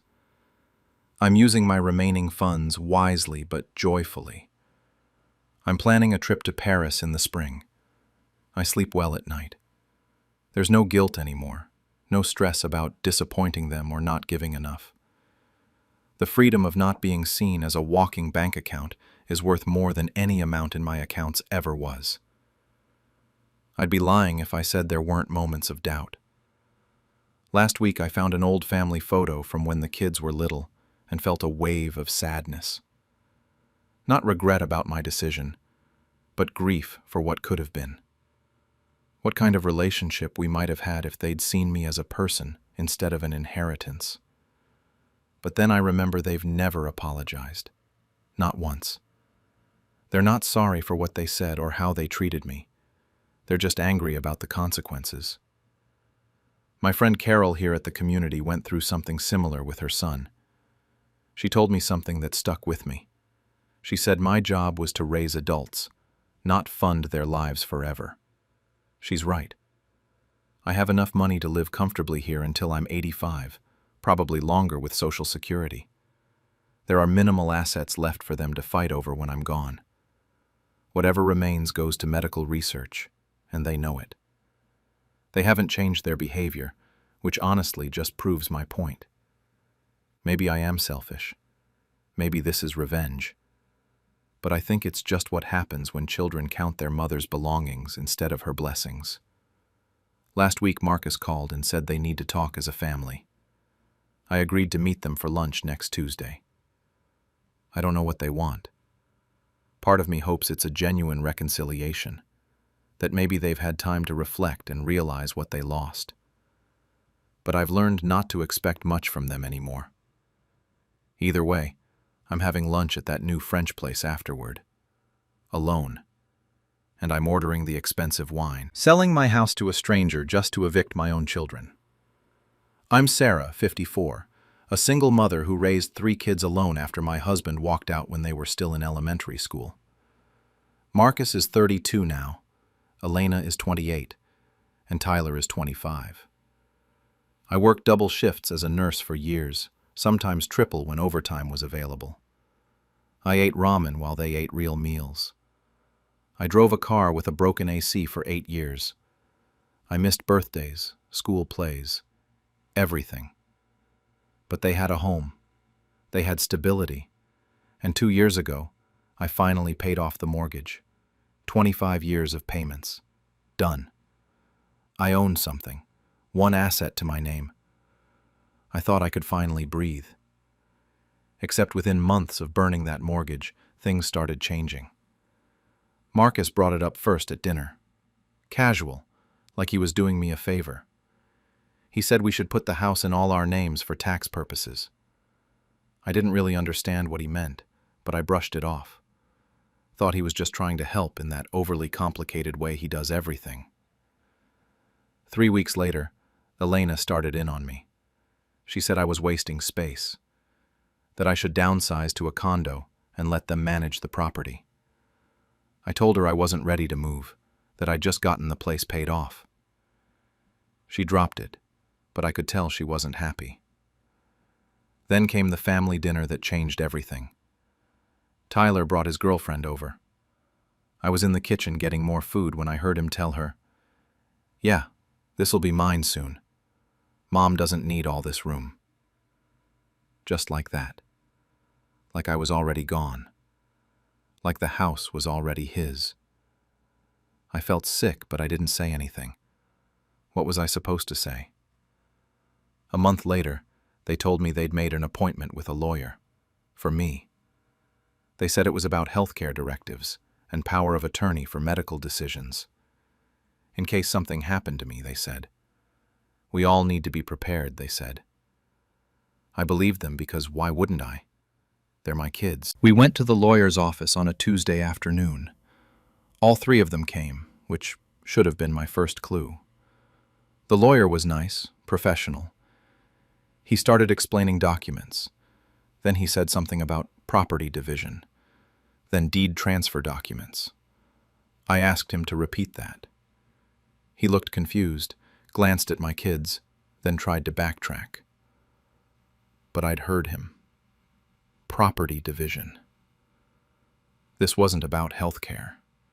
This was about taking my house. I sat there pretending everything was fine, nodded along, told them I needed time to think about it, that I wanted to read everything carefully first. Marcus looked annoyed but agreed. Elena squeezed my hand and said there was no rush. Tyler just stared at his phone. I drove home in silence. They followed in Marcus's car, probably relieved I hadn't made a scene. That night I couldn't sleep. I lay there replaying every conversation from the past year. The tax purposes thing. The wasting space comment. Tyler's casual assumption that the house would be his. They'd been coordinating this, planning it. They weren't waiting for me to die. They were trying to push me out of my own life. I grabbed my laptop at 3 a.m. and Googled, "Can adult children force parent to sign over property?" The search results made my stomach turn. Story after story of elder financial abuse, of parents being manipulated, coerced, guilt-tripped into giving up their assets while they were still alive. The next morning, I called a real estate investor I'd seen advertised. Made an appointment for that afternoon. Didn't tell anyone. I had 30 days until they expected me back at that lawyer's office. I needed to move faster. Over the next 3 weeks, I lived a double life. The real estate investor's name was Brandon. He offered me a cash deal, no contingencies, could close in 21 days. The best part?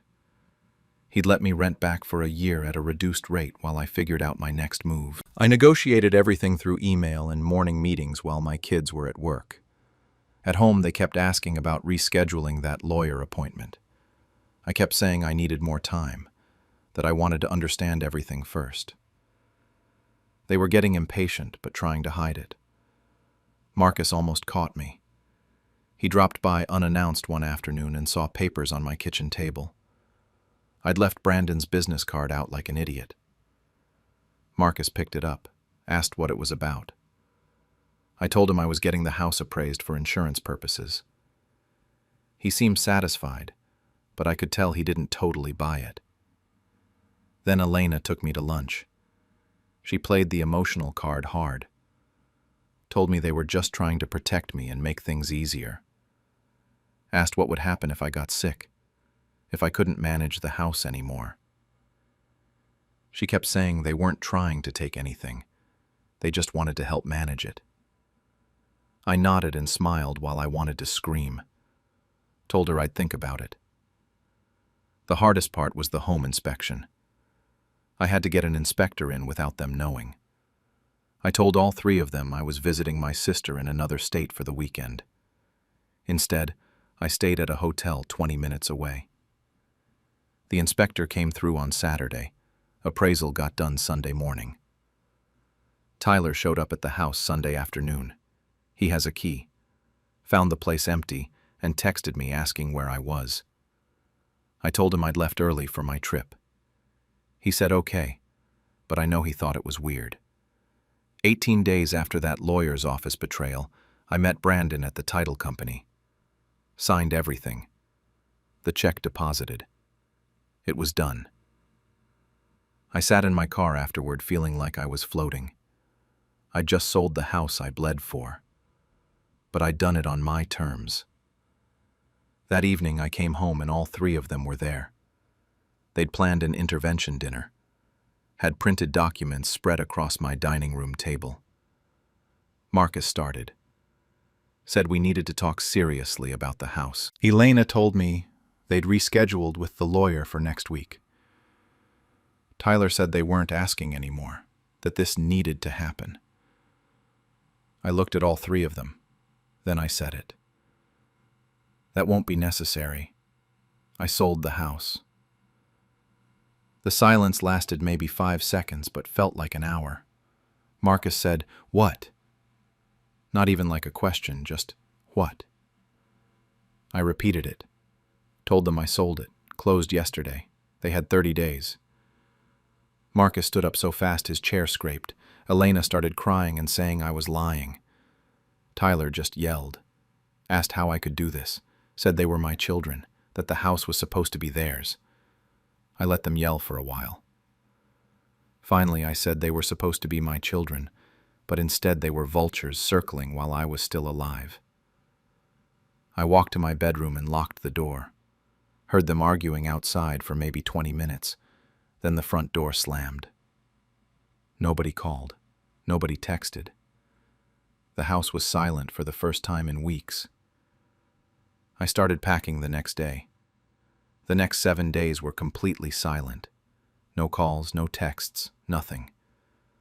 I packed methodically, room by room. Found old photos of them as kids and had to sit down for a while. I didn't raise them to be like this. Somewhere along the way something went wrong, and I don't know if it was me or them or just life. Day 8, Elena sent a long email. Called me selfish, manipulative, cruel. Said I'd destroyed the family.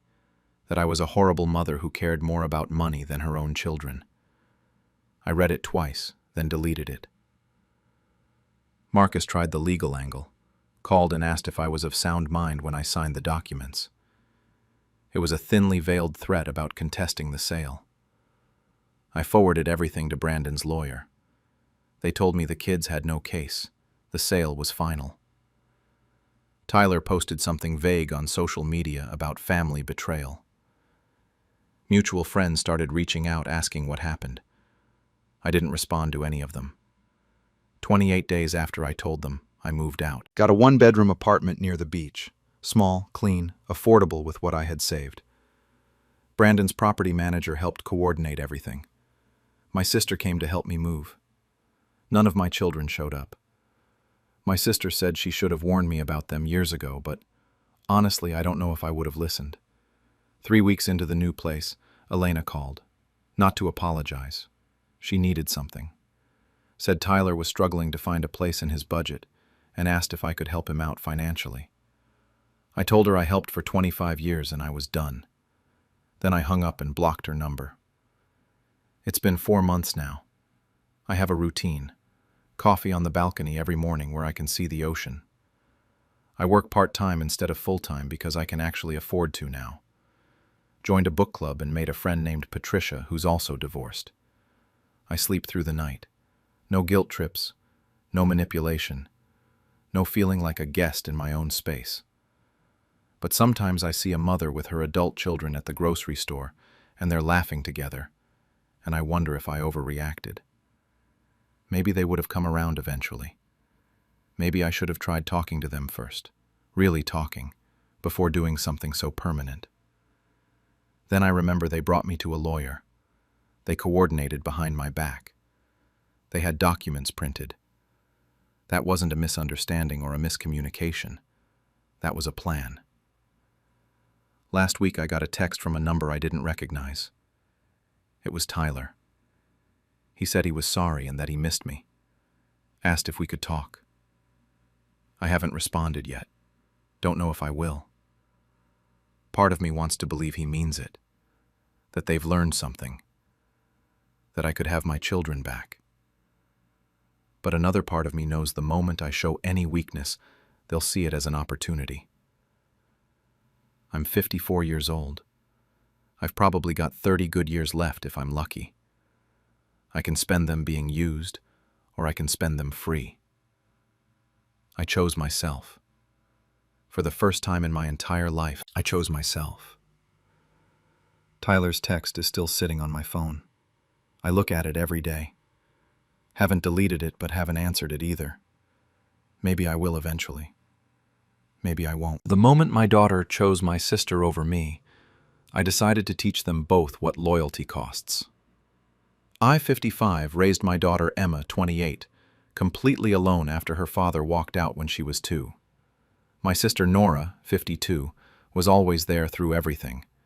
She babysat when I worked double shifts. She showed up to every school play I couldn't make. She was the fun aunt who brought ice cream after bad breakups. I thought we were solid. I thought family meant something. 6 months ago, I decided to sell part of my property. I wasn't getting any younger, and I wanted to do something good while I could still see it matter. I gave Emma $150K and Nora $100K. A thank you. A way of saying I appreciated everything they'd done for me over the years. Then last year, I got pneumonia. Bad enough that I spent 3 weeks in the hospital. Emma visited twice. Nora came once. They both seemed distracted when they were there, whispering to each other in the hallway, checking their phones constantly. I figured they were just busy with their lives. I noticed my phone had been acting weird, though. Messages deleted. Calls in my log I didn't remember making. A nurse mentioned my daughter and sister had been asking a lot of questions about my condition and when I'd be released. When I finally came home, I expected peace. Maybe some flowers. Instead, I found boxes everywhere. Emma and Nora were in my bedroom, going through my things, sorting them into piles. Emma looked up when I walked in and said we needed to talk, that this was for my safety. They showed me paperwork.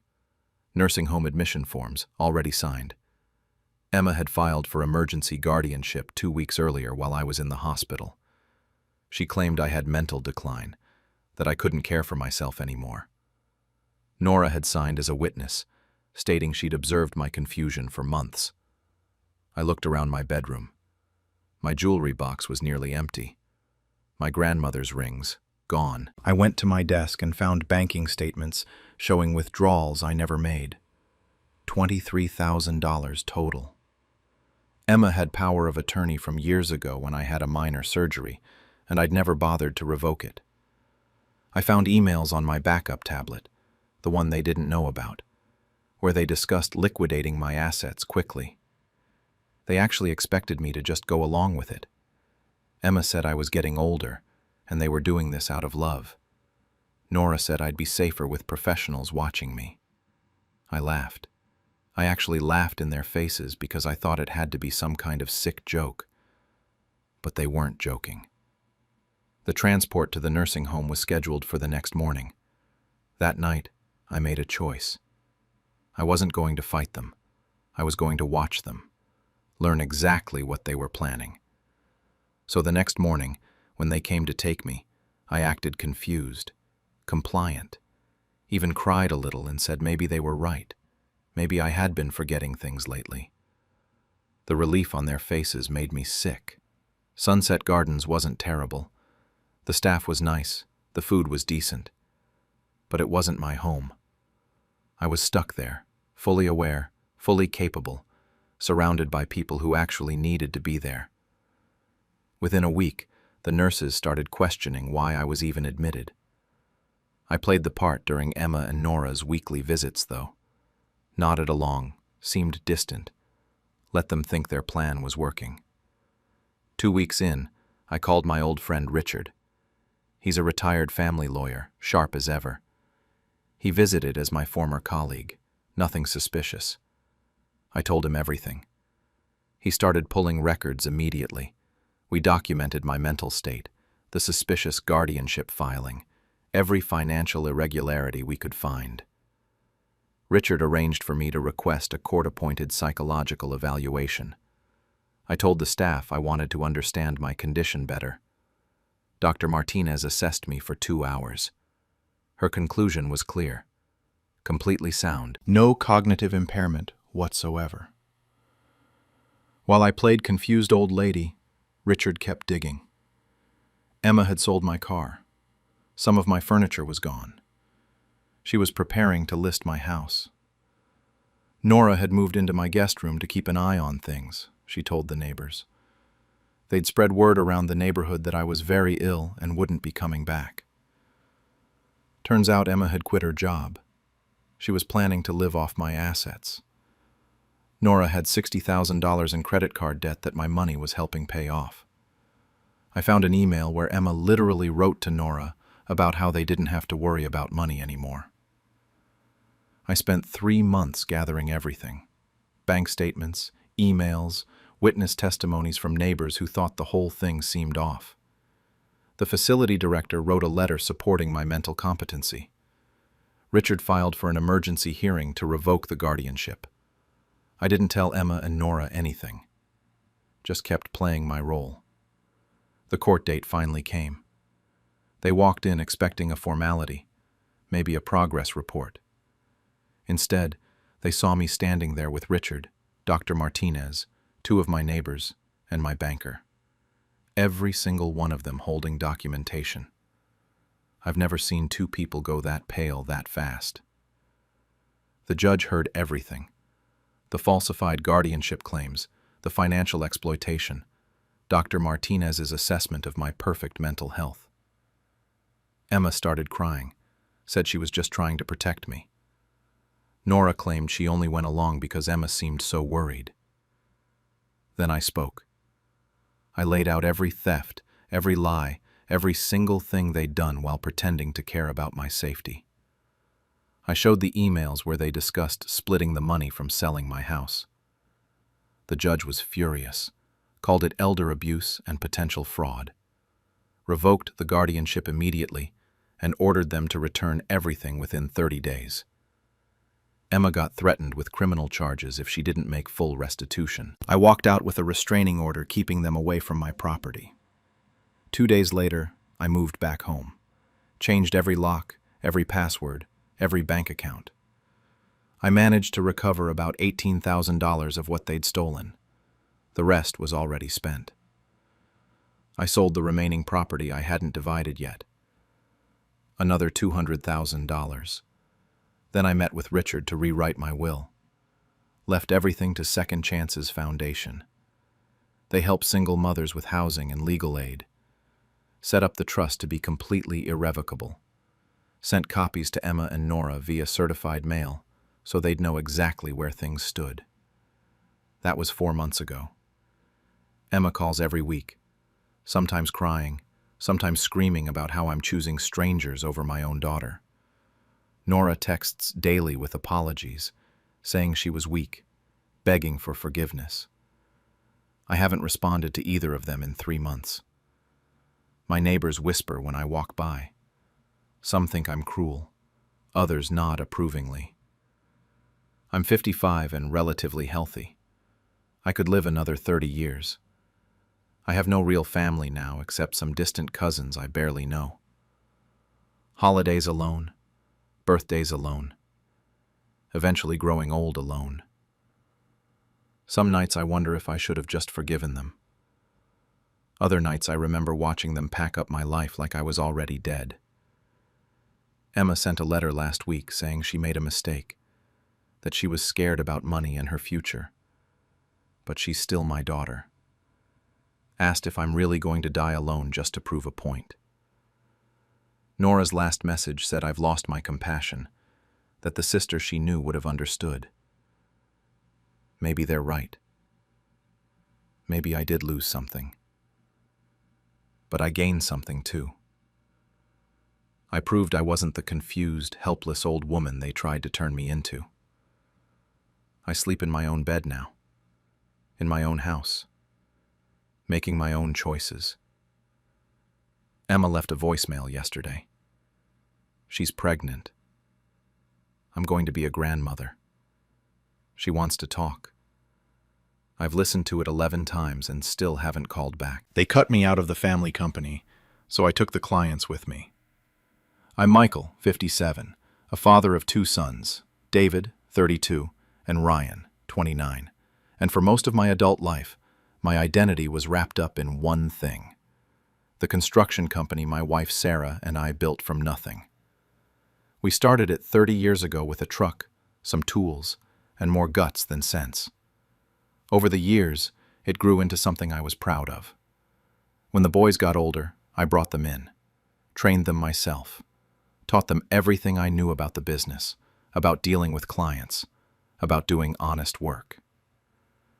5 years ago, I made them partners. I thought I was building a legacy for them. Turns out, I was just building my own replacement. About 3 weeks ago, I started noticing something was off.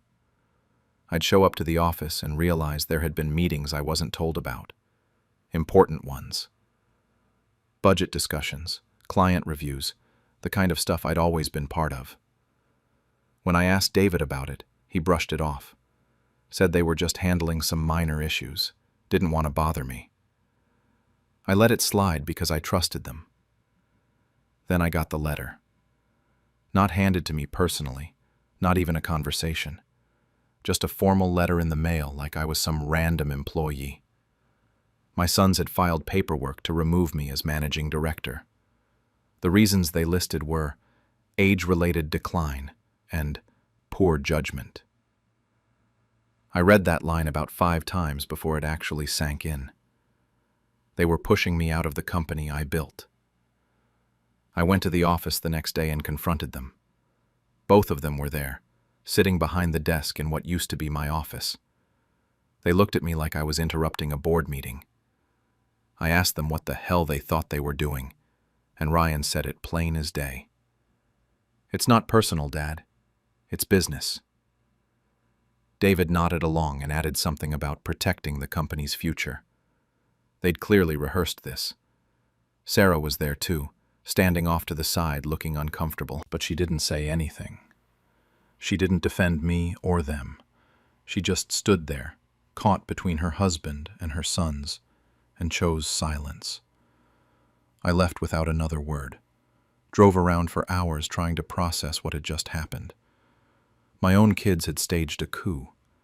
They wanted me gone, wanted my name off the company that had my blood, sweat, and tears in every single project. That night, I sat alone in my garage workshop, and something shifted. I wasn't sad anymore. I was clear-headed. If they wanted to play hardball and call it business, then I'd show them what 30 years of business experience actually looked like. To understand what I did next, you need to know something about the construction industry. It's not like other businesses where contracts and corporate relationships matter most. In construction, especially at our level, everything runs on personal trust. I'd spent 3 decades building relationships with every major client, every supplier, every subcontractor. These people didn't work with our company because of the name on the building. They worked with us because they trusted me. My sons never understood that. They thought the business was the contracts and the equipment and the office. They didn't realize the real value was my reputation. So I started making phone calls. Quiet ones. I didn't trash talk David and Ryan. I didn't have to. I just told people the truth. I was no longer with the company, and the quality and ethics they'd come to expect might not continue under new management. That was it. Most of them got the message immediately. Tom Henderson, a developer I'd worked with for 15 years, was my first call. He said he'd been wondering why I wasn't returning his emails. When I explained the situation, there was a long pause, and then he said he'd need to reconsider his current projects with the company. 3 other clients said basically the same thing over the next week. 2 months in, I registered a new LLC. Nothing fancy, just my name and construction services. No office. I worked from home. Then I started reaching out to the key employees, the guys who actually ran the job sites. The foremen, the project managers, the people I'd mentored over the years. I'd given some of these guys their first real shot in the industry when nobody else would hire them. They remembered that. Within 4 months, half my old crew had jumped ship. Within 6 months, the clients started officially pulling their contracts. I heard through the grapevine that David and Ryan were panicking, trying to figure out what was happening. They scheduled meetings with clients, but it was awkward. These people knew them as my kids, not as leaders they trusted with million-dollar projects. The exodus kept going. More employees left, more contracts disappeared. My new company was smaller, leaner, but we were busy, really busy. Meanwhile, my son's company was hemorrhaging money. They started underbidding on projects just to stay afloat, then cutting corners to make those bids profitable. Word gets around fast in this industry when quality drops. 18 months after they cut me out, I got a call from David. His voice was shaky. The company was bankrupt. They were filing Chapter 11. He asked if we could meet. We met at a coffee shop, neutral ground. Both David and Ryan were there, and they looked like hell. Exhausted, beaten down. Part of me expected to feel something in that moment. Satisfaction, vindication, maybe even pity. But I just felt empty. They got straight to it. The company was done. Bankruptcy was inevitable. But they had a proposal. Merge our companies. Combine resources. They actually used the word save multiple times, like they were doing me a favor. Ryan said they'd made a mistake and could fix it if we worked together. David played the family card, said that's what families do, stick together through hard times. I actually laughed, out loud, in the middle of the coffee shop. I couldn't help it. The audacity of them sitting there asking me to bail them out after what they'd done was almost impressive. I told them I'd already saved the business. I just didn't include them in it.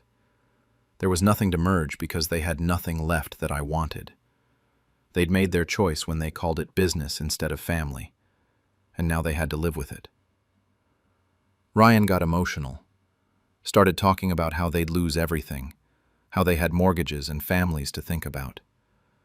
I stood up to leave and told them they should have thought about that before they bit the hand that built their empire. I walked out and didn't look back. That was 4 months ago. My company is doing well. Smaller than the old one, sure, but profitable and steady. I work with people who respect me, take on projects I actually care about, and go home at the end of the day without wondering if someone's plotting behind my back. The relationship with my sons is basically over. We haven't spoken since that coffee shop meeting. Sarah still tries to play mediator, calling me to suggest family dinners or holidays together, but it's strained. She's stuck in an impossible position, and I know that's partly my fault, but I can't bring myself to pretend everything's fine. I don't sleep as well as I used to, not because of guilt exactly, but because of what I learned about my own kids, about what they were willing to do to me when they thought they could get away with it. People ask if I regret it sometimes, if I wish I'd just walked away quietly, let them have the company, and started fresh without burning everything down. The truth is, I don't know. I proved they couldn't succeed without me. I got my revenge, but I also destroyed any chance of having my sons in my life. Last week, David left me a voicemail. I haven't listened to it yet. I'm not sure I want to. They replaced me with my sister, so I let them drown in their own lies. I'm a 55-year-old mother who thought I knew what loyalty meant. My husband, Mark, 57, and I had been married for 28 years. We raised 2 kids, Daniel, 26, and Sophie, 24, and built what I thought was a solid life. My younger sister, Rachel, 48, had always been close to our family. Maybe too close. I'm sitting on my porch right now with a glass of wine, thinking about how different things were a year ago. Back then, I still believed in my marriage. I still trusted my sister. I still thought my kids would have my back no matter what. Funny how fast all of that can fall apart. I need to explain how this all started. Last March, I had minor gallbladder surgery. Nothing serious, just a 2-week recovery situation. Rachel offered to help around the house while Mark worked, and at first everything seemed normal. She made meals, kept the house clean, did all the supportive sister things. Mark would come home, we'd have dinner together, and Rachel would leave around 8. Standard stuff. But then week 2 hit, and things started feeling off. Mark began coming home later. Rachel started staying later into the evenings. I'd walk into the kitchen and find them having coffee together, heads close, and they'd jump apart like I'd caught them doing something wrong. When I'd ask what they were talking about, it was always something vague. The mortgage, grocery lists, boring stuff apparently. The whispers started around then, too. Conversations that stopped the second I entered a room. Phone calls Mark would take in the garage. Rachel asking weird questions about our finances and future plans, like she was suddenly invested in our retirement strategy. Then the gaslighting began, though I didn't recognize it at the time. Rachel started making comments about my stress levels and memory in front of Mark. Little things, like mentioning I'd asked her the same question twice, or saying I seemed confused about what day it was. Mark picked up on it fast. He'd question me about conversations we'd supposedly had. He'd look at me with this concerned expression and say things like, maybe the pain meds were making me foggy. I started doubting myself. That's what they wanted. 3 weeks after surgery, I noticed our bank statements weren't coming in the mail anymore. When I asked Mark about it, he told me we'd switched to paperless, and that he'd told me about it last month. I didn't remember that conversation, and the way he said it made me feel like I was losing my mind. Then one evening, Mark left his phone on the bathroom counter. A text from Rachel popped up on the screen. She's asking about the statements. Stick to the story. I stood there staring at that message for a full minute. That's when I knew something was genuinely wrong. So I did what they didn't expect. I started playing dumber than they thought I was. I acted confused, forgetful, emotional, and I watched. 2 nights later, I found the text that changed everything. Mark thought I was asleep, but I saw him messaging Rachel from the hallway. She's almost convinced she's imagining things, just a few more weeks.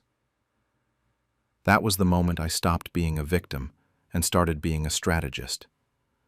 The next morning, I played the perfect fool. I shuffled around the kitchen, forgot where I put my coffee mug, asked Mark the same question twice. He ate it up. Rachel came by that afternoon, and I let her see me struggling to remember what day it was.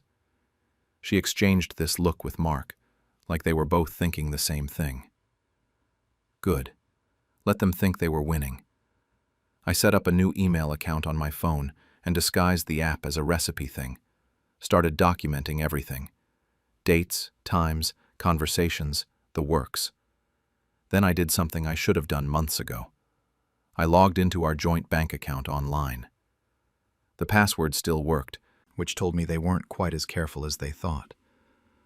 $45,000. Gone. Transferred over 4 months to an account I'd never heard of, one in Mark's name only. I sat there, staring at my laptop screen, feeling sick. But I didn't confront him. Not yet. 2 days later, I was snooping through Mark's home office and found paperwork for a house refinance. There was a signature on the documents that looked close to mine but wasn't. They'd forged it. And tucked behind those papers were medical forms with Rachel's nursing credentials all over them. Cognitive assessment forms claiming I was showing signs of early dementia. Forms dated during my recovery when I was on pain medication. Forms that were never given to my actual doctor. That Sunday, Daniel and Sophie came for dinner like always. I could tell Mark and Rachel had been in their ears because Sophie kept giving me these pitying looks. She suggested gently that maybe I should see someone about my anxiety. Daniel said Dad was really worried, and maybe it was time to consider options for the future. When I asked what options, everyone got quiet. Then Rachel jumped in, talking about assisted living communities and extra support. I'm 55 and perfectly healthy, but they were already planning where to stick me. After the kids left, I tested Mark. Asked him directly if he'd been moving money around. He looked at me like I was confused and said we'd already talked about it, that I'd agreed. Rachel backed him up, said she was there when we discussed it. I was watching them gaslight me in real time, and it took everything I had not to explode. Instead, I went to my bedroom and made a decision. 2 days later, I told Mark I had a doctor's appointment. I went to see a divorce attorney instead. Margaret Chen looked at everything I brought: bank statements, photos of forged signatures, Rachel's medical forms, screenshots of texts. She said this wasn't just divorce, it was fraud, maybe elder abuse. Definitely forgery. We needed to move carefully, but quickly, so I went home and kept playing along. Mark started talking about updating our will and power of attorney. Rachel suggested I sign some papers to make things easier. The kids were invited to a family meeting about my health and future planning. I sat through it all, nodding, acting confused, memorizing every word for the deposition. Then one night, I heard them in the garage. Rachel asking how much longer, saying she was tired of her cramped condo and sneaking around. Mark said soon, once they sold the house, that I'd probably end up in a facility anyway once doctors saw those forms. I recorded the whole thing on my phone. 4 months after I found that first text, Margaret called and asked if I was ready. I told her to serve the papers. I gave them 1 more week of thinking they'd won. Then I burned their fantasy to the ground. The following Tuesday, Mark was served divorce papers at his office. Same day, Rachel got a visit from the state nursing board. I wasn't home when Mark got back that evening. I was at Margaret's office, safe. Mark called 47 times. Rachel called 31 times. The kids called too, confused and angry, saying I was having a breakdown. I texted Sophie to read the court documents, that every word was true and provable. The fraud charges hit Mark hard. The nursing board suspended Rachel's license for falsifying medical documents. Mark's attorney tried claiming I was mentally unstable, but Margaret had records from my actual doctor showing perfect cognitive function. The judge wasn't amused by their attempted elder abuse on a healthy 55-year-old woman. Because of the fraud, I got the better end of the settlement. Mark had to return all the transferred money plus penalties. Cost him close to $180,000 of his savings and retirement.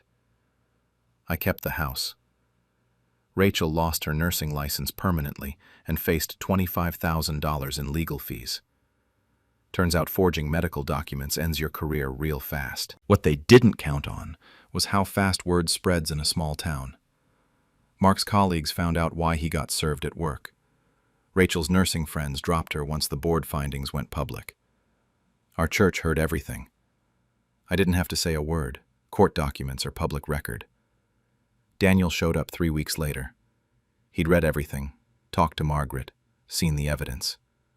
Said they didn't know, that Mark and Rachel made it sound like this was all about protecting me.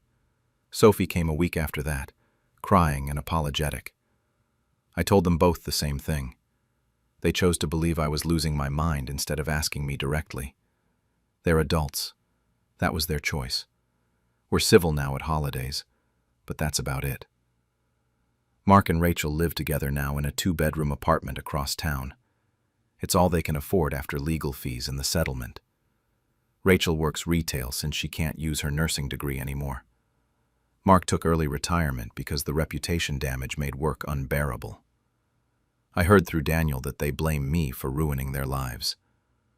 I kept the house and paid off the mortgage with settlement money. Got a comfortable retirement fund. Took up painting. Joined a book club. Reconnected with old friends I'd pushed aside during the marriage. I don't date. Not interested in trusting someone like that again. Sometimes Daniel asks if I'm lonely. I tell him there's a difference between being alone and being lonely. I was lonelier in a house full of people plotting against me. Sophie asked once if I'd ever forgive them. I said forgiveness isn't the same as reconciliation. I've let go of the anger, but I haven't forgotten the lesson. Mark's brother reached out recently. Said Mark wants to talk, that it's urgent. Said Mark's sick. Part of me doesn't believe it. Part of me wonders if I even care. The text is still sitting unread on my phone. I haven't decided if I'm going to respond. They stole my business, so I made them watch it burn without me. I'm 48. And for 20 years I built a small family restaurant from absolutely nothing. It wasn't fancy, but it fed our town and it was supposed to feed my kids' futures too. My son Jake, 26, and my daughter Lily, 24, started helping out when they were teenagers. Washing dishes, taking orders, learning the business from the ground up. I always figured one day I'd hand them the keys and watch them carry it forward. Last year my health went south. Nothing life-threatening, but bad enough that my doctor told me I needed to step back and rest. Heart issues, stress, the usual wear and tear from running a restaurant for 2 decades. Jake and Lily sat me down and offered to handle operations temporarily while I recovered. They'd been working there for years anyway. I trusted them completely. Why wouldn't I? They were my kids. So I handed over the day-to-day stuff. I was still the owner on paper, just not physically there anymore. I went home, took my medications, rested like I was supposed to. 3 months later, I was feeling better and planning to come back part-time. That's when I got a call from the bank about some ownership documentation. I didn't understand what they were talking about, so I drove down there to sort it out. Turns out Jake and Lily had filed paperwork to remove me from ownership. They claimed I was mentally unfit to manage finances. My signature was on the documents, except I never signed anything. They forged it. I stood there in that bank office staring at my own fake signature and felt my stomach drop. I checked the business records.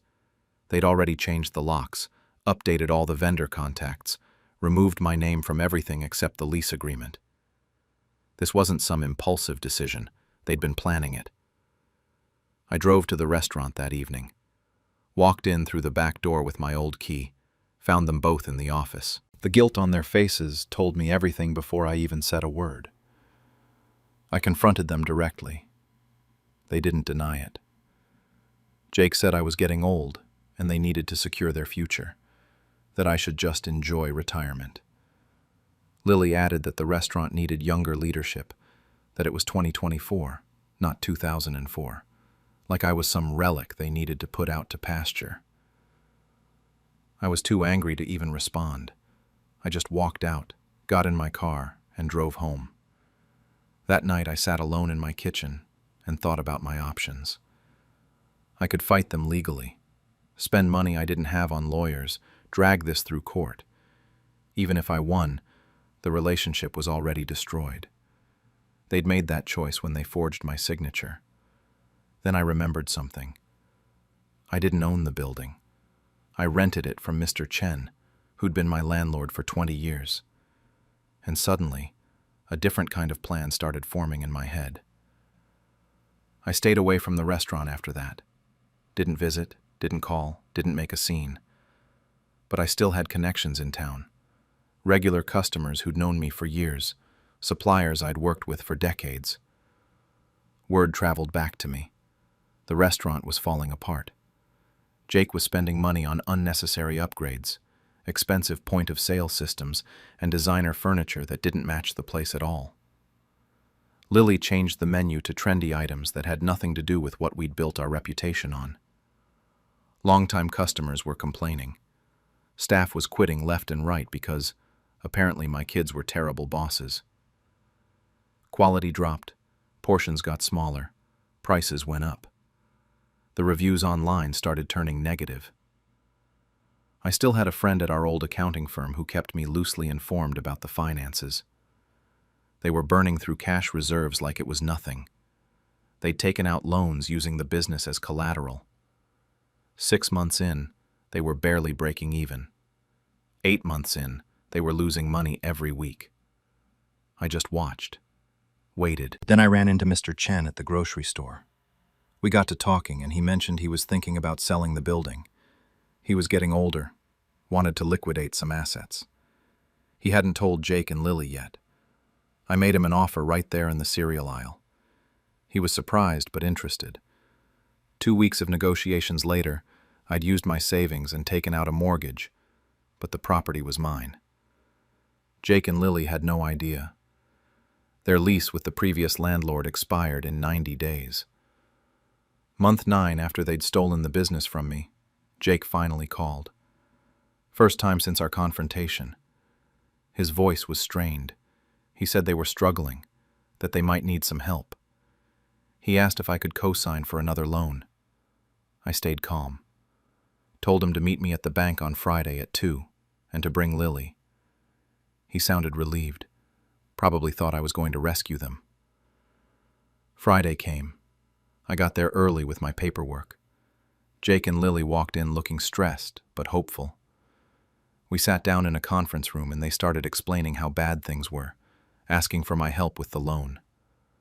I let them finish. Then I slid a folder across the table and told them I wasn't there to help them get a loan. I showed them the property deed with my name on it. I'd bought the building 2 weeks earlier. Their faces went white. I told them their lease was terminated. They had 30 days to vacate. Lily said I couldn't do this, that it was their restaurant. I reminded her that it was mine, that they stole it, and now I was taking back what belonged to me. Jake tried to argue, but I just stood up and told them they had 30 days. Then I walked out. They called repeatedly after that. I didn't answer. They got a lawyer involved, but there was nothing they could do. The eviction was completely legal. 28 days later, the restaurant closed. I drove by that last night and sat in my car, watching them load boxes into a truck. There was no satisfaction in it, no sense of victory, just this hollow feeling in my chest. They saw me sitting there. Lily was crying. Jake looked completely broken. Neither of them came over to talk. They just got in the truck and drove away. 2 months later, I started renovations. I stripped out all their changes and brought it back to something closer to the original concept, just updated. Changed the name to Second Chances Bistro. Hired all new staff, younger people who actually appreciated the opportunity. Some of the old loyal customers heard through the grapevine and spread the word. The soft opening had a decent turnout. People were supportive. The restaurant's been running for 6 months now. It's stable, profitable, peaceful. I work part-time and hired a manager I actually trust. Not family this time. Jake and Lily are working separate jobs now. I heard Jake's at some chain restaurant and Lily's doing catering work. They drive by sometimes. I've seen their car slow down, seen them looking through the windows. They never stop. They never come in. My wife is torn up about all of this. She misses the kids, but she understood why I did what I did. Jake and Lily have tried reaching out to her, but even that relationship is strained now. Here's the thing, though. I thought revenge would feel different. I thought there'd be some sense of justice or triumph. But there isn't. Just grief for what we lost. Sometimes I question whether I could have handled it differently. But then I remember the forged signature, the lies, how easily they dismissed 20 years of my life's work. Last week I got a text from Lily. Just 3 words. Can we talk? I haven't responded yet. Part of me wants reconciliation because they're still my kids. Part of me knows the trust is broken, beyond repair. I sit in the restaurant sometimes after closing, alone in the quiet, and I think about how I built this place, twice now. Once with dreams of family, once to prove I didn't need them. The restaurant thrives. My kids are strangers. People keep asking if I did the right thing, and honestly, I don't know anymore. Maybe taking back what they stole was justice. Maybe I just became as ruthless as they were. Lily's text sits unanswered on my phone, and I still don't know what to say. They took my husband's life insurance and left me broke, so I made them regret every cent. I'm a 50-year-old widow, and honestly, I never thought my biggest heartbreak would come from my own kids. My husband died 6 months ago from a sudden heart attack. We'd been married for 22 years, ran a small family business together, and had 2 grown kids, Sarah, 28, and Marcus, 25. The life insurance payout was supposed to be my safety net. Around $400,000 after everything was settled. Enough to pay off the mortgage and actually have something left for retirement. I'll admit, I was never good with finances. My husband handled all of that. He built the business from scratch, managed our accounts, knew where every dollar went. After he died, I could barely get out of bed, let alone figure out bank statements and investment accounts. That's when Sarah came to me. Right after the funeral, while I was still in that fog where nothing feels real. She sat me down and said she and Marcus could handle the paperwork, make smart decisions while I wasn't in the right state of mind. Those were her exact words. At the time, it felt like relief, like someone was throwing me a life raft. They were my children. I trusted them completely. So I signed over access to the account. Didn't even think twice about it. The first month, they kept telling me everything was being organized. The second month, I asked to see statements and they kept making excuses. Sarah said they were working with a financial advisor and didn't want to bother me with details. Marcus said I should focus on healing. But I started noticing things. Marcus had all this new tech equipment. Sarah was carrying designer bags I knew she couldn't afford on her salary. When I asked about it, they said they were treating themselves after the trauma of losing Dad. 3 months after giving them access, I finally demanded to see the account. That's when I found out $380,000 was gone. Only $20,000 left. I called them both over. They showed up together, which should have told me something right there. They'd coordinated. When I confronted them, they admitted they'd invested almost everything into some crypto trading platform Marcus's friend was running. The platform crashed within weeks. Everything gone. Sarah actually looked me in the eye and said it was for the family's future. Marcus said I was overreacting, that this is just how investments work sometimes. Then Sarah said the thing that made my blood run cold. Dad would have wanted us to be bold with money. I didn't yell, didn't cry. I just went completely silent and stared at them until they left. That silence scared them more than screaming ever could have. Good. 3 weeks after I found out, I'd been playing the grieving, confused widow perfectly.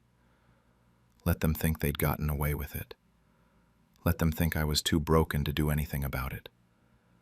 But behind the scenes, I'd been making calls. Here's what my kids didn't know. My husband had set up a secondary insurance policy years ago. Smaller one, about $75K, but it was solely in my name, completely separate from the estate. He'd always been paranoid about making sure I was protected. I never understood why until now. The kids had no idea this policy existed because it wasn't part of the public paperwork. I used that money to hire a family law attorney named Lisa and a private investigator named Richard. Lisa specialized in financial fraud cases. Richard had 20 years' experience in white-collar crime. Cost me $15,000 for the attorney retainer and $8K for the investigator, but it was worth every cent. Richard subpoenaed their text messages and emails. That's when we hit gold. There was an entire thread where Sarah and Marcus discussed getting me to sign before I changed my mind. Another message where Marcus literally joked that I was so out of it I didn't even read what I signed. But the most damning evidence was what came next. They'd forged my signature on 2 additional transfer forms I never even saw, never even knew existed. I invited them for family dinner at my house. Lisa was waiting there with all the printed evidence laid out on the dining room table. You should have seen their faces when they walked in and saw a lawyer sitting in their dead father's chair. They went from confident to panicked in about 5 seconds. Lisa gave them 2 options: criminal charges or return everything voluntarily. Of course, they didn't have the money anymore. It was gone, Marcus tried calling it a misunderstanding. Sarah broke down crying, said I was tearing the family apart. Then Marcus tried the emotional manipulation card, said Dad wouldn't want me to destroy my own kids. I looked at those text messages again, the ones where they planned this, the forged signatures that weren't mistakes or accidents. I looked at my children and told them I was pressing charges. Sarah screamed that I was heartless, that I wasn't their real mother anymore. Marcus called me a vindictive old woman. They stormed out, and I sat in that empty house thinking about my husband, wondering if he'd be proud or horrified by what I was about to do. I filed the paperwork the next morning. No going back now. The case took 4 months to go through the system. My kids hired their own lawyer with money they borrowed from my mother-in-law. Their defense tried to paint me as mentally unstable from grief, but the forged signatures and text messages were impossible to explain away. They both pleaded guilty to avoid harsher sentences. Criminal records for fraud. Court-ordered restitution of $380,000 plus interest, to be paid through garnished wages and asset liquidation. Marcus had to sell his car to make the first payment. Sarah had to sell all those designer items and move out of her upscale apartment. They both ended up in a small 2-bedroom place across town. The irony isn't lost on me. It's the same complex I used to help them pay rent for when they were in college. My mother-in-law stopped speaking to me, said I was destroying her grandchildren. A few distant relatives sided with the kids, but my sister and brother-in-law quietly told me they understood. My best friend Maria has been my rock through all of this. That was 6 months ago. I still live in the same house my husband and I shared. Used some of the recovered money to renovate it. Paid off the mortgage completely. Put the rest into a secure trust that only I control. The family business closed. I couldn't run it alone and didn't want to. My kids don't call anymore. Last contact was Marcus sending a 2-word text on my birthday. I didn't respond. Sometimes I see their social media through mutual friends. Sarah's working retail now. Marcus is doing temp jobs. They look smaller somehow, diminished. Part of me feels guilty. Other days I remember those text messages and feel nothing but anger. I go to therapy twice a month to process everything. The silence in my house is different now. It's not grief anymore. It's peace. I look at photos of my husband sometimes and try to imagine what he'd say about all this. He always said family first. But what happens when family betrays you? I taught them something he couldn't. Consequences. Last week I got a letter from Sarah's lawyer asking to reduce the restitution payments. I haven't decided what to do yet. My attorney says I have every right to refuse. But there's this small voice that keeps asking if justice became revenge somewhere along the way. They destroyed my trust and stole my future. I got my money back and they got criminal records. My husband always said family was everything. So now I'm left wondering, did I save myself? Or did I lose what was left of my family for money? Some days I know I did the right thing. Other days I'm not so sure. They used my savings to fund their dream wedding, so I gifted them the bill instead. I'm a 54-year-old father, and I've always prided myself on being the provider. My wife passed away when my kids were still young. My daughter was barely 10. My son was 13. Raising them alone wasn't easy, but I did it.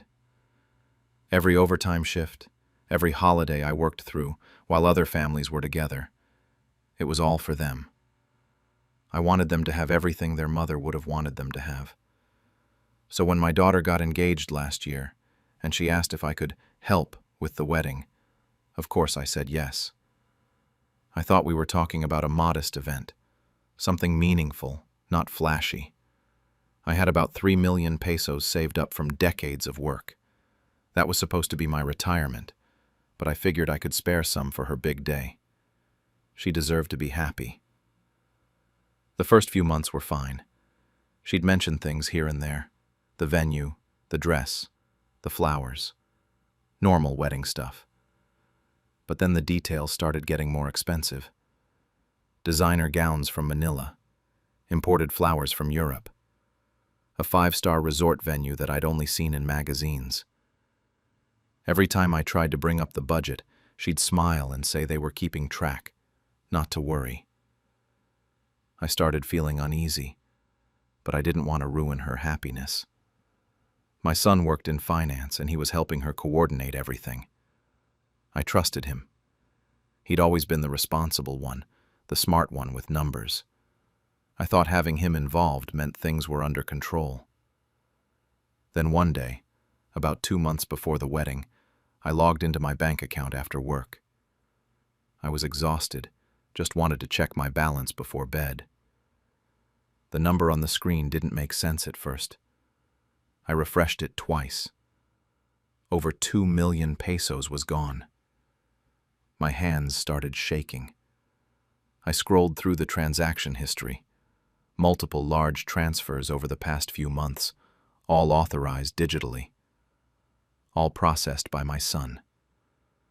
I called the bank immediately, barely able to speak. They explained that my son had been listed as a secondary account holder from years back, something I'd set up when he turned 18 and completely forgotten about. He'd been making transfers, claiming I'd given verbal approval. I sat there that night with the printed statements spread across my kitchen table. Couldn't sleep. Couldn't think straight. This was my entire life's savings, and they'd just taken it. Taken it like it was nothing. The next morning I called both of them, told them to come to my house that evening. I needed answers, and I needed them face to face. They showed up the following evening. I had the bank statements laid out on the dining table. My daughter walked in first, saw the papers, and her face went pale. My son came in behind her, and I watched his jaw tighten. He knew exactly why they were there. I didn't yell. I just asked the question straight. Did I authorize 2 million pesos for this wedding? My son spoke first. He claimed I'd verbally approved it during a family dinner months ago, said I'd told them to use whatever they needed. I stood there, trying to remember that conversation. I'd said I would help, sure. But I never said take everything. I never said drain my retirement account. My daughter tried to smooth it over, saying they thought I understood the costs, that they assumed I knew. But my son got defensive, started talking about how I'd always told them everything I had was for them, how I'd sacrificed so much, so why would this be different? Then my daughter said it.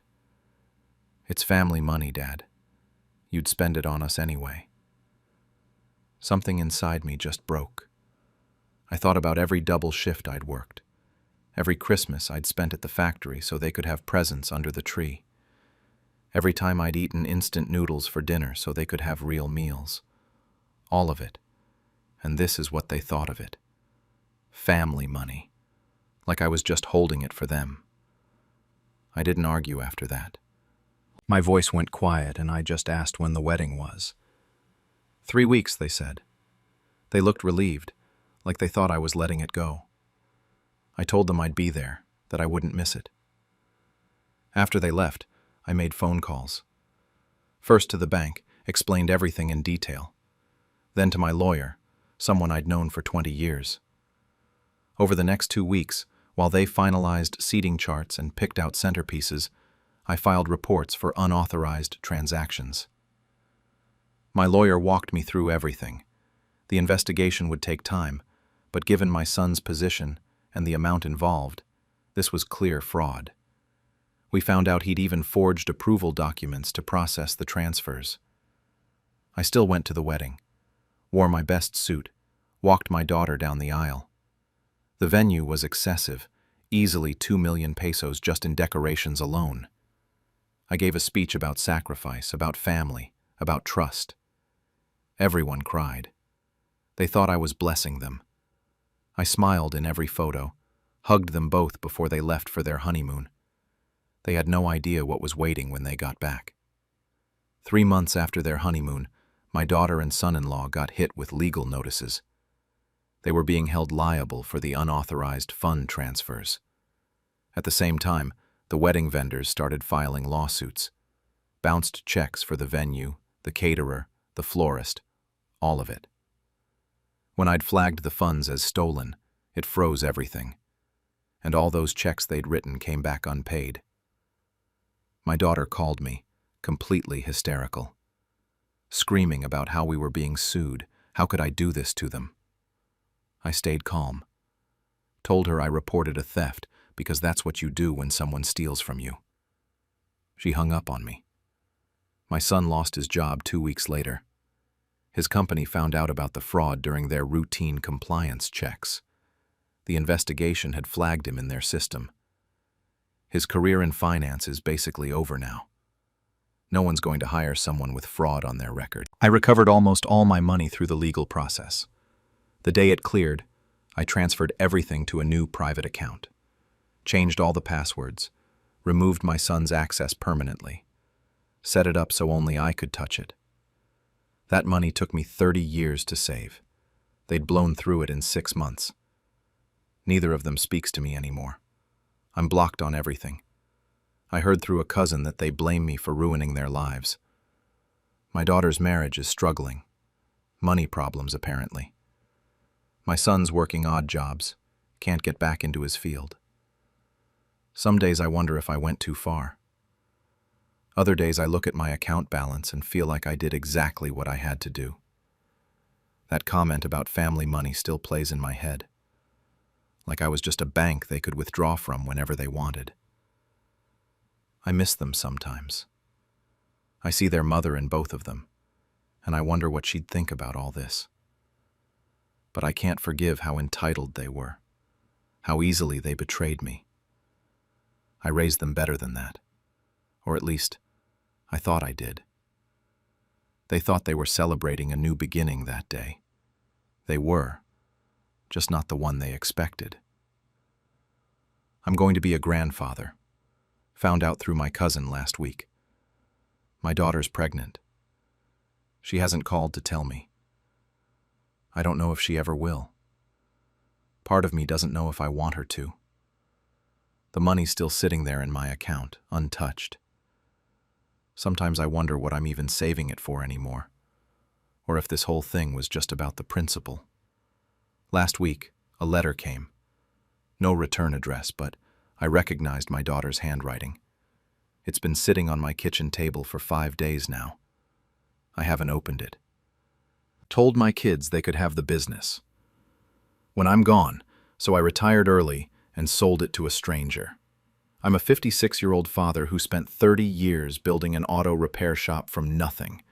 My 2 sons, Marcus, 28, and Devin, 26, both worked for me. I say worked because they don't anymore, and that's entirely by my design. I need to explain how this all started so you understand why I did what I did. I opened this shop when Marcus was still in diapers. Just me, a rented bay, and a toolbox I was still making payments on. I worked 16-hour days for years to make it profitable. By the time Devin came along, we'd moved into our own building. Nothing fancy, but it was mine. The shop became known for honest work at fair prices. We had loyal customers, steady contracts, and a reputation that took decades to earn. I put both boys through college. Marcus got a business degree. Devin studied automotive technology. I was proud. When they finished school, I offered them positions with good salaries, benefits, and profit sharing. Marcus handled the books and customer relations. Devin worked as a senior mechanic. I figured we'd build something even better together. The first year was fine. They were eager, respectful, asked questions. But somewhere around year 2, things shifted. Marcus started dismissing my pricing strategies in front of customers. Devin called my repair methods outdated and would redo work I'd already completed, wasting time and parts.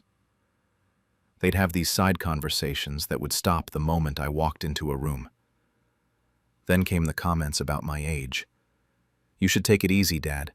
You're not getting any younger. When you finally retire, we're going to modernize this whole operation.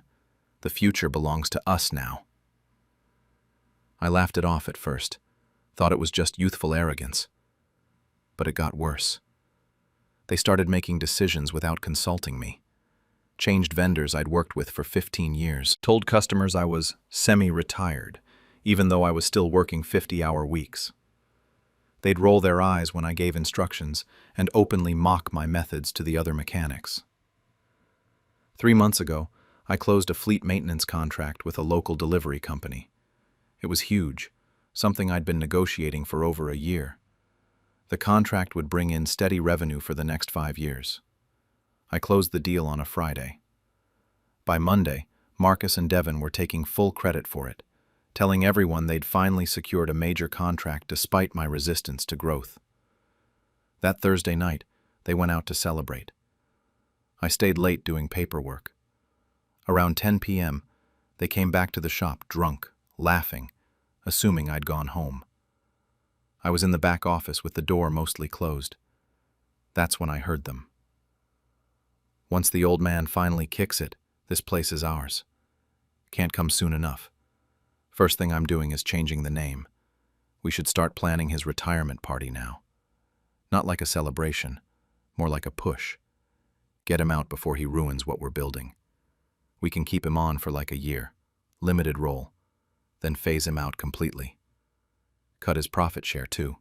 He doesn't need it."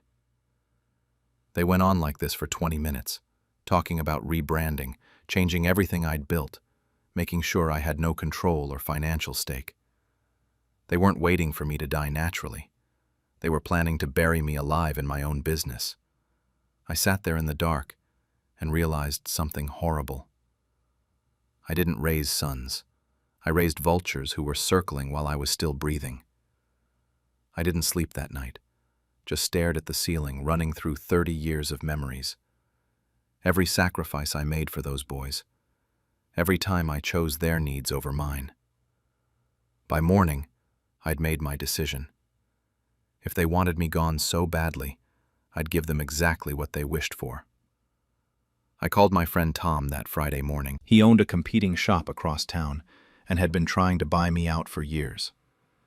Good guy, fair businessman, someone who actually respected the trade.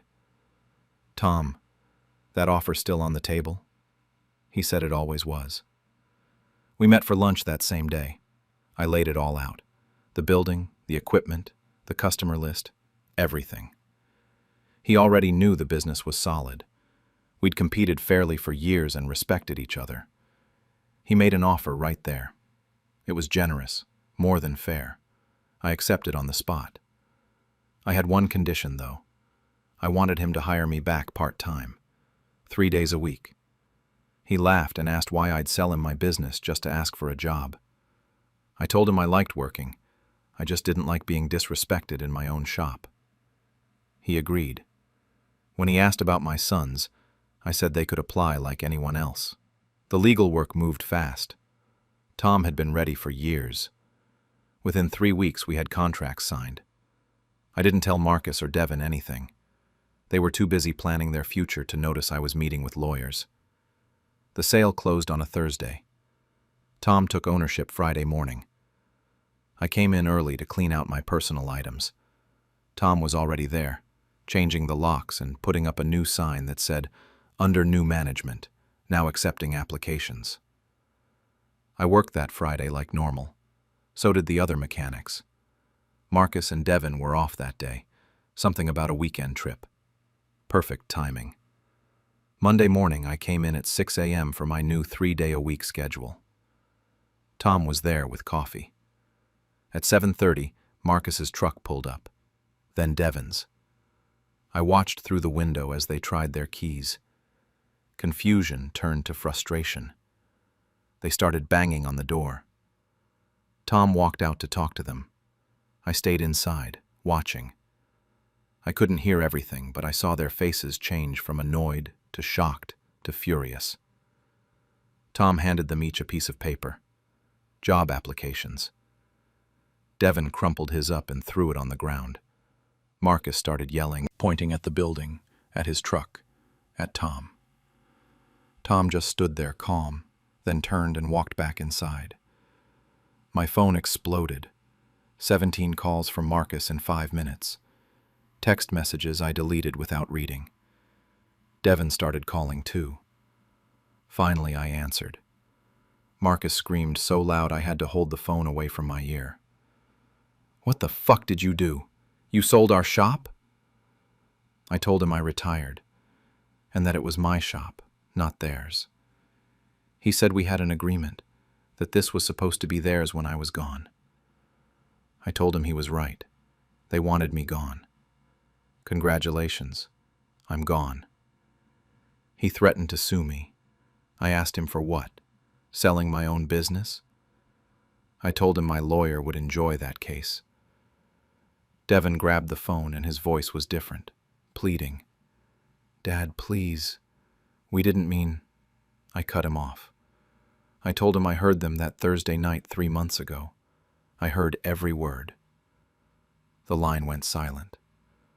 I said they were planning to push me out of my own business, change the name, cut my profit, make me irrelevant. They weren't waiting for me to retire. They were waiting for me to die. Devin tried to say they were drunk, that they were joking. I told him no, they were honest. Drunk words are sober thoughts. Marcus got back on the phone and called me a vindictive old man, said they were my sons.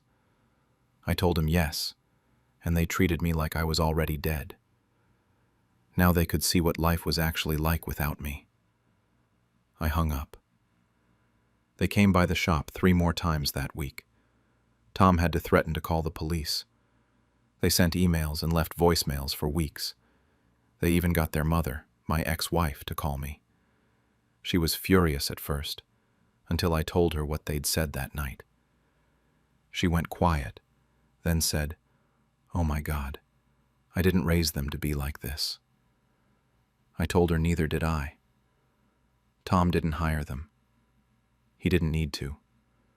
The shop was already fully staffed, and frankly, their reputations were shot once word got around about why I sold. Small town, small industry. People talk. It's been 4 months now. I work Monday, Wednesday, Friday, 8 a.m. to 3 p.m. No management stress, no financial pressure, just wrenches and engines. The things I actually enjoyed about this business before it became about family politics. I spend my afternoons fishing at the lake. Tuesdays and Thursdays, I volunteer teaching basic auto maintenance at the community college. Weekends are mine. I sleep through the night now. No anxiety, no wondering if my sons are undermining me, no feeling like a stranger in my own shop. The money from the sale is invested. I'm set for life, even living comfortably. Better than I would have been if I'd waited another 10 years and let them slowly push me out. Marcus and Devin found jobs eventually. Marcus is doing bookkeeping for a property management company. Makes about half what he made with me. Devin's working at a quick lube chain doing basic oil changes and tire rotations. Neither of them are using their degrees or skills the way they could have if they'd just shown some respect. They're learning humility the hard way, something I apparently failed to teach them when it mattered. My ex-wife says I should reach out, try to reconcile. Some of my friends think I went too far. They say family is family, that I should have given them a second chance, that everyone says stupid things they don't mean. But here's what I keep coming back to. They weren't planning to give me a second chance. They were planning to erase me, to take everything I built and pretend I never existed, to cut me off financially and push me out the door while I was still alive and capable. I gave them everything: education, jobs, profit sharing, and the promise of a future. They responded by wishing I was dead so they could have it faster. Do I feel guilty? Sometimes. Late at night, I wonder if I could have handled it differently. Maybe I could have confronted them directly, had a family meeting, tried to work it out. Maybe they would have apologized and changed. But then I remember sitting in that dark office, listening to my own sons celebrate the idea of my death. and the guilt fades pretty quickly. Tom asked me yesterday if I'd ever consider talking to them about coming back. The shop could use another skilled mechanic, and Devin technically has the training. I just laughed and told him they could apply like anyone else. Maybe someday they'll understand what they lost. Maybe they'll realize that respect and gratitude aren't optional, especially in a family business. Maybe they'll even apologize, though I'm not holding my breath. Or maybe they won't. Maybe they'll stay angry and bitter and convinced I'm the villain in this story. Either way, I'm done waiting to die just so they can live their lives. I'm living mine now. I didn't raise vultures, but they grew wings anyway, and I refused to let them pick my bones while I was still breathing. Turns out, blood isn't always family. I'm a 49-year-old dad who spent the last 20 years building a small handyman business from absolutely nothing. I wasn't rich, but I was stable, and I was proud that I could support my wife Sarah and our 2 kids through honest work. That business was everything to me. It was proof that I'd made something of myself. My brother Jake is 3 years younger than me, and he's always been the type to chase shortcuts. Failed restaurant in 2015, got sucked into a pyramid scheme in 2017, gambling debts in 2019. Every single time I bailed him out. I'm talking about $40,000 over the years, maybe more. Sarah was never comfortable with it, but she never pushed back hard. And I kept doing it, because that's what you do for family, right? Last spring, everything changed. I went in for what should have been a routine hernia surgery, and it turned into a nightmare. Complications, infections, 3 surgeries over 4 months. I was in and out of the hospital, and when I finally got home, I could barely walk. The medical bills were piling up, even with insurance, and I couldn't work. I couldn't even stand for more than 10 minutes without needing to sit down. That's when Jake offered to help manage the business. He said he wanted to finally pay me back for everything I'd done for him. Sarah thought it was sweet. I was reluctant, but I was desperate. My clients needed their work done, and bills needed paying. So I gave him access to everything. The business bank account, the client contact list, vendor accounts. I even filed a temporary power of attorney so he could make business decisions while I recovered. For 3 months, I focused on physical therapy and getting my strength back. Jake gave me weekly updates, told me the business was running smooth, clients were happy, money was coming in. I'd see the deposits in the business account. He was taking what seemed like a reasonable manager salary. Everything looked fine. There was one red flag I brushed off. He started being vague about specific jobs. Told me not to worry about details and just heal. I should have known better. 2 weeks ago, I was finally strong enough to go back to the shop. I drove there early in the morning, actually excited to see my workspace again. The building looked the same from outside, my truck logo still on the sign. I walked in, and Jake was there with 2 workers I didn't recognize. His face went white when he saw me. I told him I was back and ready to work. He pulled me aside and said we needed to talk, that things had changed. Then he showed me the papers. He'd transferred the entire business into his name. Licenses, contracts, bank accounts, everything. He said the clients knew him now, that I'd been gone so long, and that he'd saved the business. He actually told me I was retired now, that the doctor said I might not fully recover anyway. I left before I did something I'd regret. Sat in my truck and called the business bank. Account was under Jake's name only. I called 3 longtime clients. They all said the same thing. Jake told them I'd retired. When I got home and told Sarah, she said maybe Jake was right, that I needed more time to heal. That's when I realized she'd known something was off. I confronted her, and she admitted Jake had called her a month ago about taking over permanently. She'd told him to wait until I was stronger to discuss it, but she'd said nothing to me. I slept in my truck that night at a Home Depot parking lot, making phone calls. That business was the only thing I'd built in my entire life, and they'd just decided it was his now. The next morning I called a lawyer from my truck. Tom Morrison came recommended by a former client who was a paralegal. I met with him that afternoon and brought every document I'd kept. Original business registration, tax returns, bank statements, the power of attorney I'd signed. Tom's assessment was straightforward. This was textbook fraud, possibly felony level, depending on the amounts involved. The power of attorney I'd signed was temporary and specific to operational decisions. Jake had forged additional documents transferring ownership. He'd created a fake partnership agreement backdated 2 years. The signatures on the business bank account changes didn't match the required notarization. Tom found evidence that Jake had been overcharging clients and pocketing the difference. That same week, the family pressure campaign started. My mom called first. She lives 2 states away and Jake had already gotten to her. She asked how I could turn on my own brother. When I tried to explain what he'd done, she didn't want to hear it.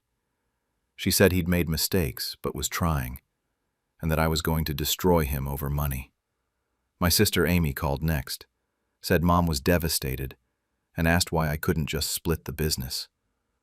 Then cousins, aunts, uncles. They all reached out within days. Jake had spun the whole story, told them I was sick, unstable, paranoid from medications, trying to push him out after he'd saved the business. Sarah begged me to drop the case. She kept talking about Thanksgiving, about Mom, about my nephews. She said I was choosing money over family. I told her Jake chose money over family, and I was choosing survival. Our daughter sided with me right away. She said I'd built that business before she was even born, and that Uncle Jake had always been shady. Our son was more conflicted. 3 weeks into the legal battle, Jake filed a restraining order claiming I'd threatened him. The judge dismissed it immediately after hearing both sides. Then Jake started posting vague things on social media about family betrayal and mental illness. He called mutual clients and told them I was having episodes and might be dangerous. He hired his own lawyer using the business money, my money.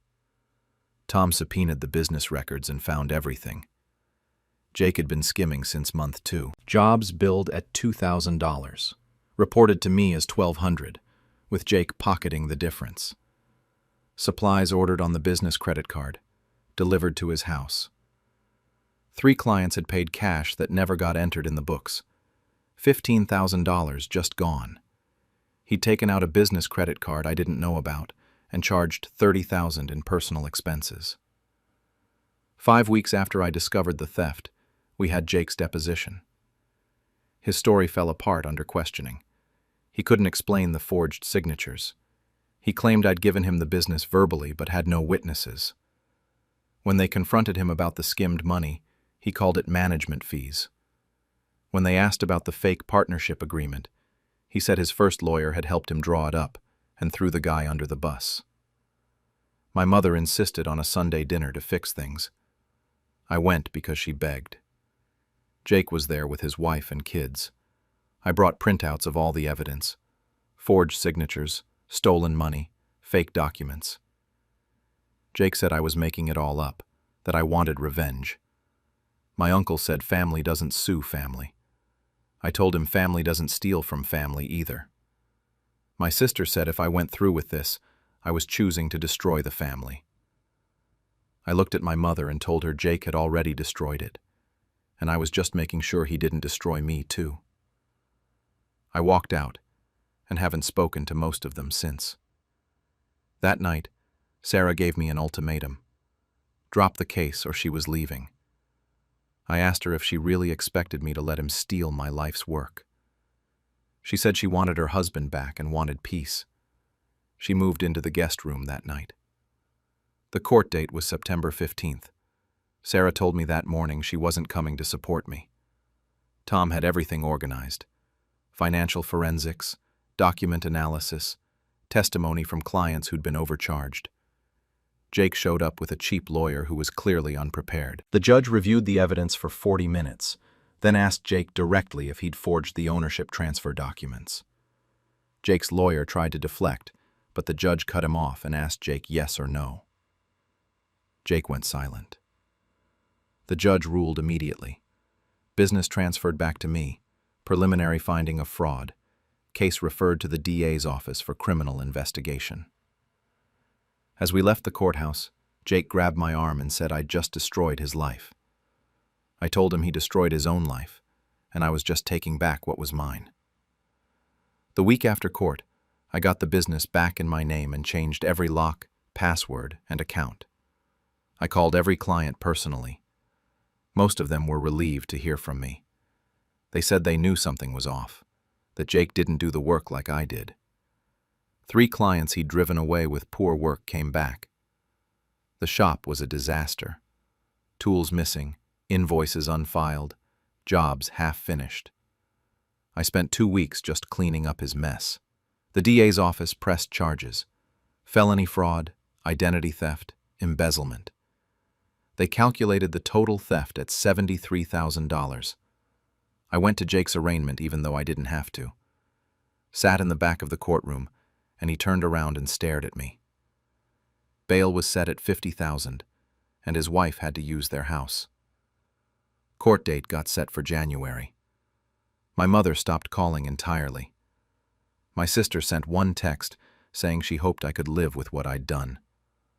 Uncle Ron, Aunt Linda, all the cousins went silent. The only person from my family still talking to me was my daughter. She visited the shop and told me I'd done the right thing. My son was still wavering. Said he got it, but Jake was still his uncle and it was complicated. 2 months after court, Sarah was barely speaking to me. She'd see Jake's wife at the grocery store crying about how they might lose their house. Sarah would come home angry and say Jake's kids were suffering because of what I did. I told her they were suffering because of what their father did. She said I could have handled it differently, could have been the bigger person. I told her being the bigger person is how I ended up there in the first place. In November, the judge ordered Jake to pay the full restitution plus legal fees. Jake claimed he couldn't afford it. The court garnished his wages from the competitor's handyman service where he was making $15 an hour. $300 a month. It would take over 20 years to repay. I didn't care about the money anymore. I just wanted him to acknowledge what he'd done. He never did. By December, the shop was running smooth again. Revenue back to normal. I hired a part-time helper, a young guy eager to learn the trade. I realized I actually enjoyed working alone more anyway. My physical recovery was complete, and I felt stronger than before somehow. The work felt different now, more mine. Christmas came up and my mother called. She said she expected both her sons at her house like always. I asked if Jake would be there. She said of course. I told her then I wouldn't be. She asked if I was really going to choose my pride over family. I said I was choosing my self-respect and there was a difference. I hung up. Christmas Eve, Sarah packed a bag. She said she was spending Christmas with my family and I could come if I changed my mind. I told her I wouldn't. She left. The kids called asking where I was. I told them I couldn't pretend everything was fine. My daughter said she'd come see me the next day. My son didn't know what to say. I spent Christmas in my shop organizing tools and working on my own truck. It was quiet. It was peaceful. Sarah came back after Christmas, but something between us is broken. We're polite and functional, but the warmth is gone. She still thinks I went too far. I think she should have had my back from the beginning. Our marriage counselor said we have different definitions of family loyalty. I'm realizing we might not make it through this. Jake pled guilty in January to avoid trial. 3 years probation, 500 hours community service, mandatory restitution. No jail time, which disappointed me more than I expected. But his contractor license got permanently revoked. He can't legally work in the trade anymore. His wife filed for separation. I felt empty about all of it. It's been 8 months since I discovered what he did. Sarah moved out last week for a trial separation. The business is doing better than ever. I have no regrets about the legal fight. Some regrets about how it played out. Mostly I'm just tired. People keep asking if it was worth it. Worth destroying the family. Here's what I know. He destroyed the family the moment he forged my signature. I didn't destroy anything. I just refused to pretend it wasn't already broken. The peace in my life now isn't the peace of having everyone around the table. It's the peace of knowing I stood up for myself and didn't roll over. My mother left a voicemail yesterday saying Jake's hit rock bottom and needs help. That he's still my brother. I deleted it without finishing. But sometimes at night I wonder what would have happened if I'd just walked away, given him the business and started over. Would my marriage be intact? Would my family still talk to me? Then I look at my hands, calloused and scarred from 20 years of work, and I know the answer. Some things you don't walk away from. Some things are worth fighting for, even if you fight alone. What my sons did after their father died broke me, so I took everything back, quietly. I'm 56, been a widow for 2 years now. My husband passed after a long illness, and I honestly thought that was going to be the hardest thing I'd ever go through. Turns out I was wrong. The real pain came from my 2 sons, Matt, my oldest, and Eric, my youngest. My husband used to say, "Take care of the boys, and they'll take care of you." I held on to those words after he died. I shouldn't have. We had a small family business, nothing fancy, just a hardware store we'd built over 30 years. We also had a modest house and some savings. Not rich, but comfortable. When my husband died, I was trying to handle the estate while still mourning. The boys seemed supportive at first. They helped with the funeral, showed up when I needed them. I thought we were going to be okay. About 3 months after the funeral, Matt started talking about the future of the business. Little comments here and there about fresh energy and new directions. Eric would chime in too, saying things like I needed to focus on healing and not stress about work. They kept telling me I was too emotional, that I wasn't thinking clearly. I brushed it off. They're my sons. I thought they were just worried about me. But then it got worse. Every family dinner turned into them pushing this idea that I should retire. They made it sound so reasonable. I deserved rest. I'd worked hard enough.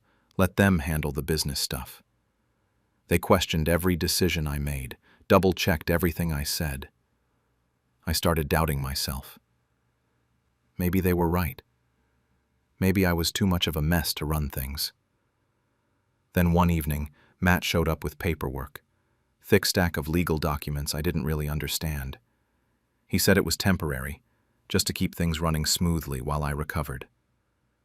Eric was there too, both of them acting so reassuring. They said the accountant needed it by the next day. I signed. I trusted them. 2 months later, I tried to go into the business and the locks were changed. Matt met me at the door and told me I wasn't needed there anymore. I went home confused and started going through the paperwork I'd signed. The business wasn't in my name anymore.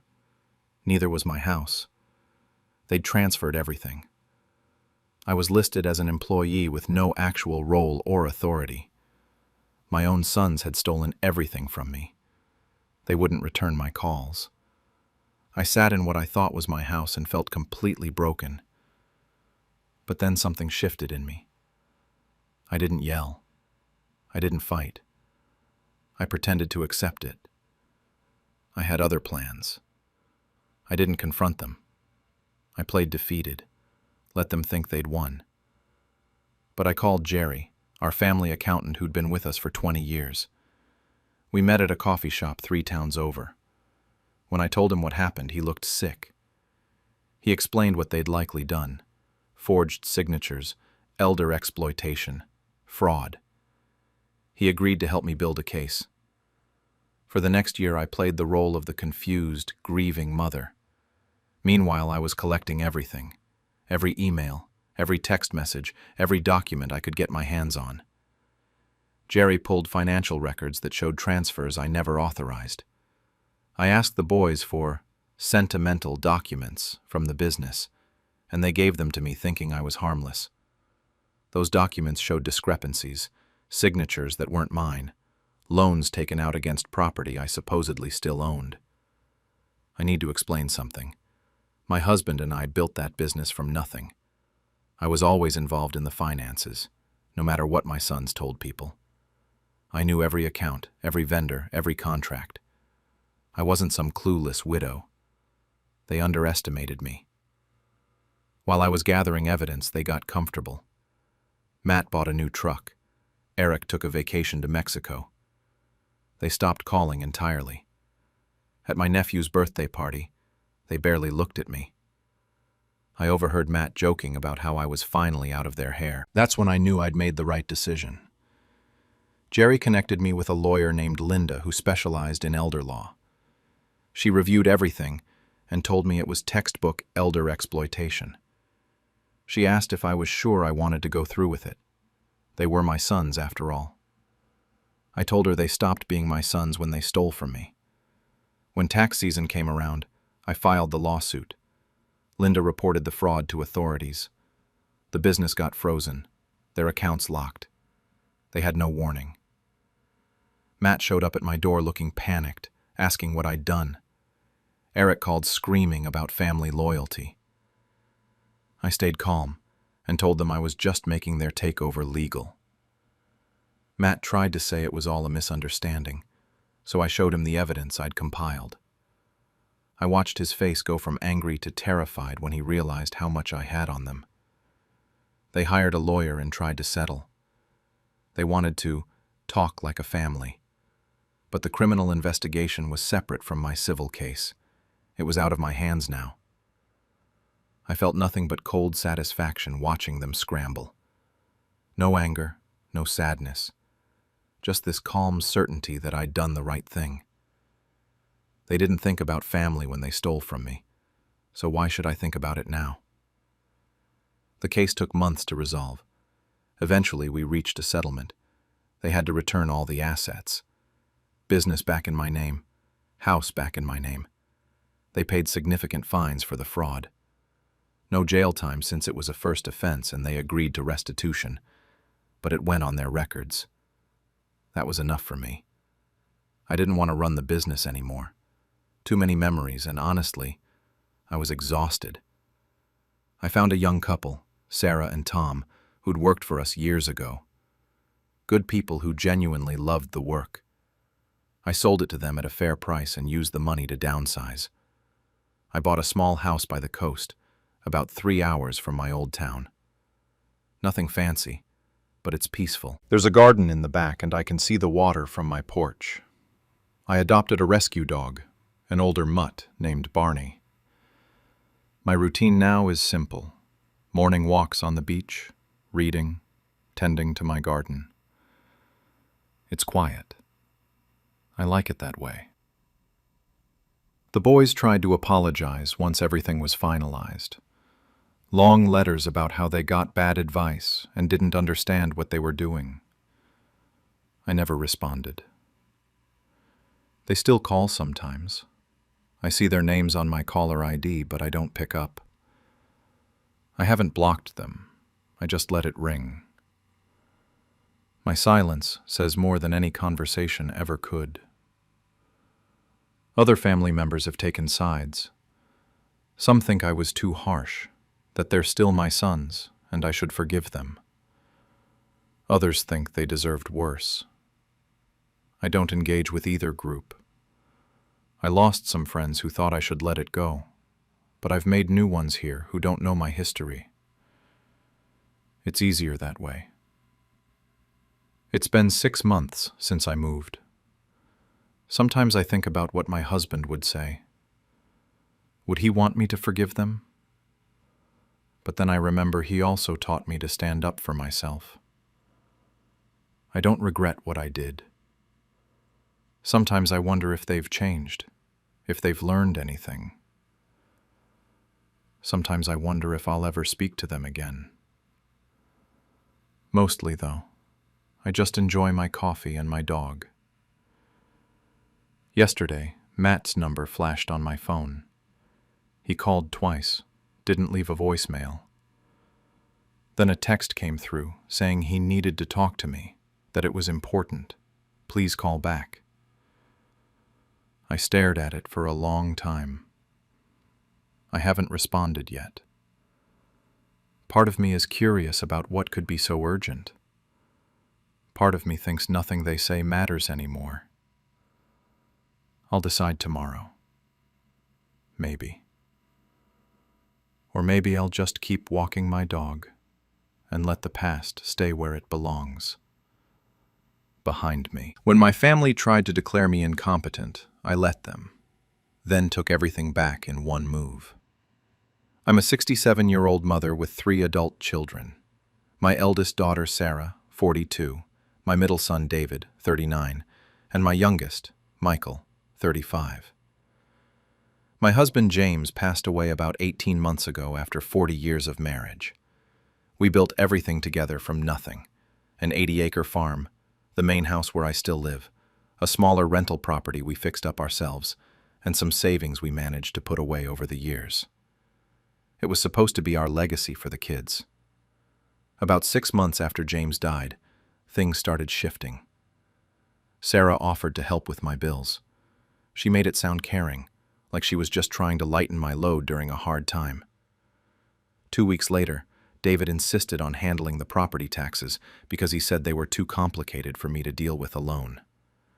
Then Michael started organizing my medications into those weekly pill containers, showing up every Sunday to sort everything out.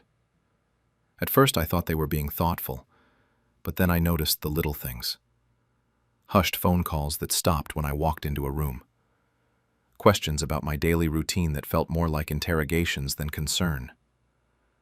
Comments about how I was forgetting things, even when I wasn't. Then, 3 months ago, everything changed.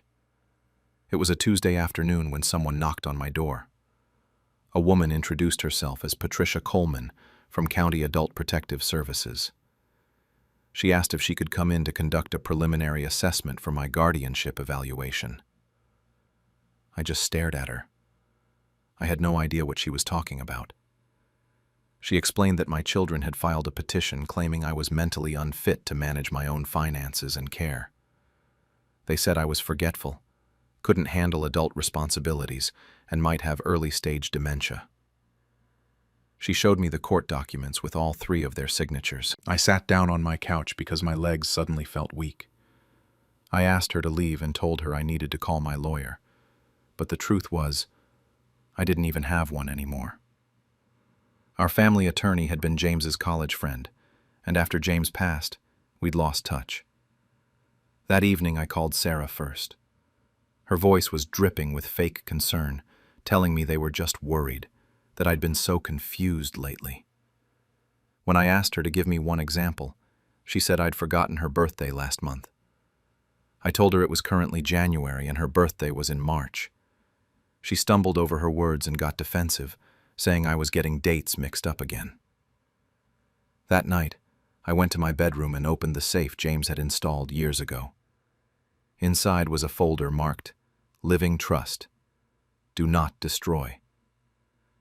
We'd set it up with an estate planning attorney from the city, someone the kids never even knew about. It was our insurance policy, our way of protecting everything we'd built. They thought they were so clever, but they had no idea what was coming. Over the next 6 weeks, I did something I never thought I'd have to do. I played dumb. I acted confused and forgetful. When the social worker came back, I pretended to struggle with dates. I let David find my checkbook in the wrong drawer because I'd put it there on purpose. I told Michael I couldn't remember if I'd taken my pills, even though I was tracking everything in a private notebook. I acted tired, overwhelmed, and grateful for their help. Behind their backs, I contacted an estate attorney named Margaret Chen. I told my kids I had a doctor's appointment and drove to her office in the city instead. Margaret reviewed the living trust and confirmed what I already knew. Everything had transferred solely to me when James died. It was ironclad. Then she arranged for me to see Dr. Robert Mills, a forensic psychiatrist who does court evaluations. I took every cognitive test they threw at me and passed everything easily. But the court still granted my children temporary emergency conservatorship while the case was pending. They based it on their evidence, photos of my messy kitchen from a day I'd been gardening, testimony that I couldn't locate important documents, and the social worker's report from when I was genuinely in shock. They froze my main checking account. They got temporary control of the property title. David even moved into the rental house to keep an eye on things. That's when I saw who they really were. Sarah started talking about selling the farm, saying the land was worth at least $2 million. Michael suggested moving me to a facility where I'd be taken care of. David started cataloging items in my house and mentioned an estate sale. I overheard them arguing about how to split everything. Sarah wanted 50% as the eldest. The boys wanted equal thirds. Not once did any of them mention keeping the farm or the home their father and I built. One night I sat alone in my kitchen, looking at old family photos on the wall. I remembered teaching Sarah to ride horses out back, David's graduation party in the barn, Michael's wedding reception on the lawn. That's when it hit me. They didn't see a mother anymore. They saw a check to cash in. The final hearing was scheduled for a Tuesday morning in March, exactly 3 months after that social worker first knocked on my door. My kids showed up dressed like they were attending a business meeting. They barely looked at me. Sarah was wearing a new designer purse that probably cost $2,000. The judge asked if I had representation. Margaret stood up and said yes. Then she presented the living trust documents that gave me sole ownership of everything. She showed Dr. Mills' evaluation, proving I was fully competent. She presented financial records, showing I'd been managing everything perfectly. Then Margaret dropped the bomb. She'd had me recording my conversations with my children for the past 6 weeks, which was legal in our state. She played clips of them discussing selling the farm, the estate sale, and the facility. The worst one was them talking about how to make sure I stayed confused so the conservatorship would be permanent. The judge dismissed the case immediately and warned them about potential criminal charges for fraud and elder abuse. I watched Sarah cry angry tears while David's fists clenched and Michael refused to look at me. As we left, Sarah tried to explain. I just said, "Don't." That was it. The legal part was over. The hard part was just beginning. Within 24 hours, I revoked every power of attorney they'd convinced me to sign. I froze the joint account Sarah had talked me into opening 2 years ago for emergencies. I changed the locks on both houses. Cost me $800, but it was worth it. David refused to leave the rental house at first and threatened to squat, so a sheriff's deputy escorted him out. I also changed my will, so everything now goes to a charitable trust that will maintain the farm as an educational agriculture center. I wrote 3 identical letters to my children. I kept it simple. No inheritance, no contact, no forgiveness unless they could prove with actions, not words, that they understood what they'd done. I mailed them certified, and none of them signed for them at first. I had to send them twice. Sarah called 47 times in 3 days. I counted, but never answered. David showed up at the farm twice and yelled through the door until the neighbors almost called the police. Michael sent a long email full of justifications about how they were trying to protect me and how Dad would be so disappointed in me. That one hurt the most. It's been 4 months since the hearing. I haven't heard from any of them since those first few weeks. Sarah's birthday passed in March, then David's in April.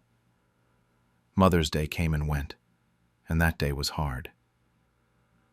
The house is quieter than it's ever been. Sarah's 2 kids used to spend summers here, and now I don't even know if they ask about me. Some nights I wonder if I overreacted. I lie in bed hearing the house settle and remember when it was full of noise. I think about my grandkids and how they're probably hearing some version where I'm the villain. Maybe I should have given them a chance to apologize or tried family therapy instead of cutting them off completely. But then I pull out those recordings and reread Michael's email where he never once said he was sorry. I remember Sarah's face in court. Not regretful, just angry at being caught. I think about David refusing to leave that rental house like it already belonged to him. Last week something happened. I got a text from an unknown number. It was from Sarah's oldest, Emma, who's almost 12 now. She said she missed me and that her mom won't tell her what happened, just that I got sick and mean. She asked if she could visit. I haven't responded yet. I don't know if Sarah knows Emma texted or what I should do about it. People in town call me cold. My sister thinks I'm being stubborn. Even Margaret suggested that maybe someday I could consider reconciliation if they genuinely apologized. But here's what nobody understands. It's not about the money or the property. It's about realizing my own children saw me as an obstacle to be removed, not a person to be loved. James and I built this place with our hands. We did it for them, and they were ready to sell it before I was even cold in the ground. So now I'm left wondering if cutting all of them off, knowing I'll probably die alone in this house someday, was the right choice. Or did I let my hurt and anger cost me the only family I have left?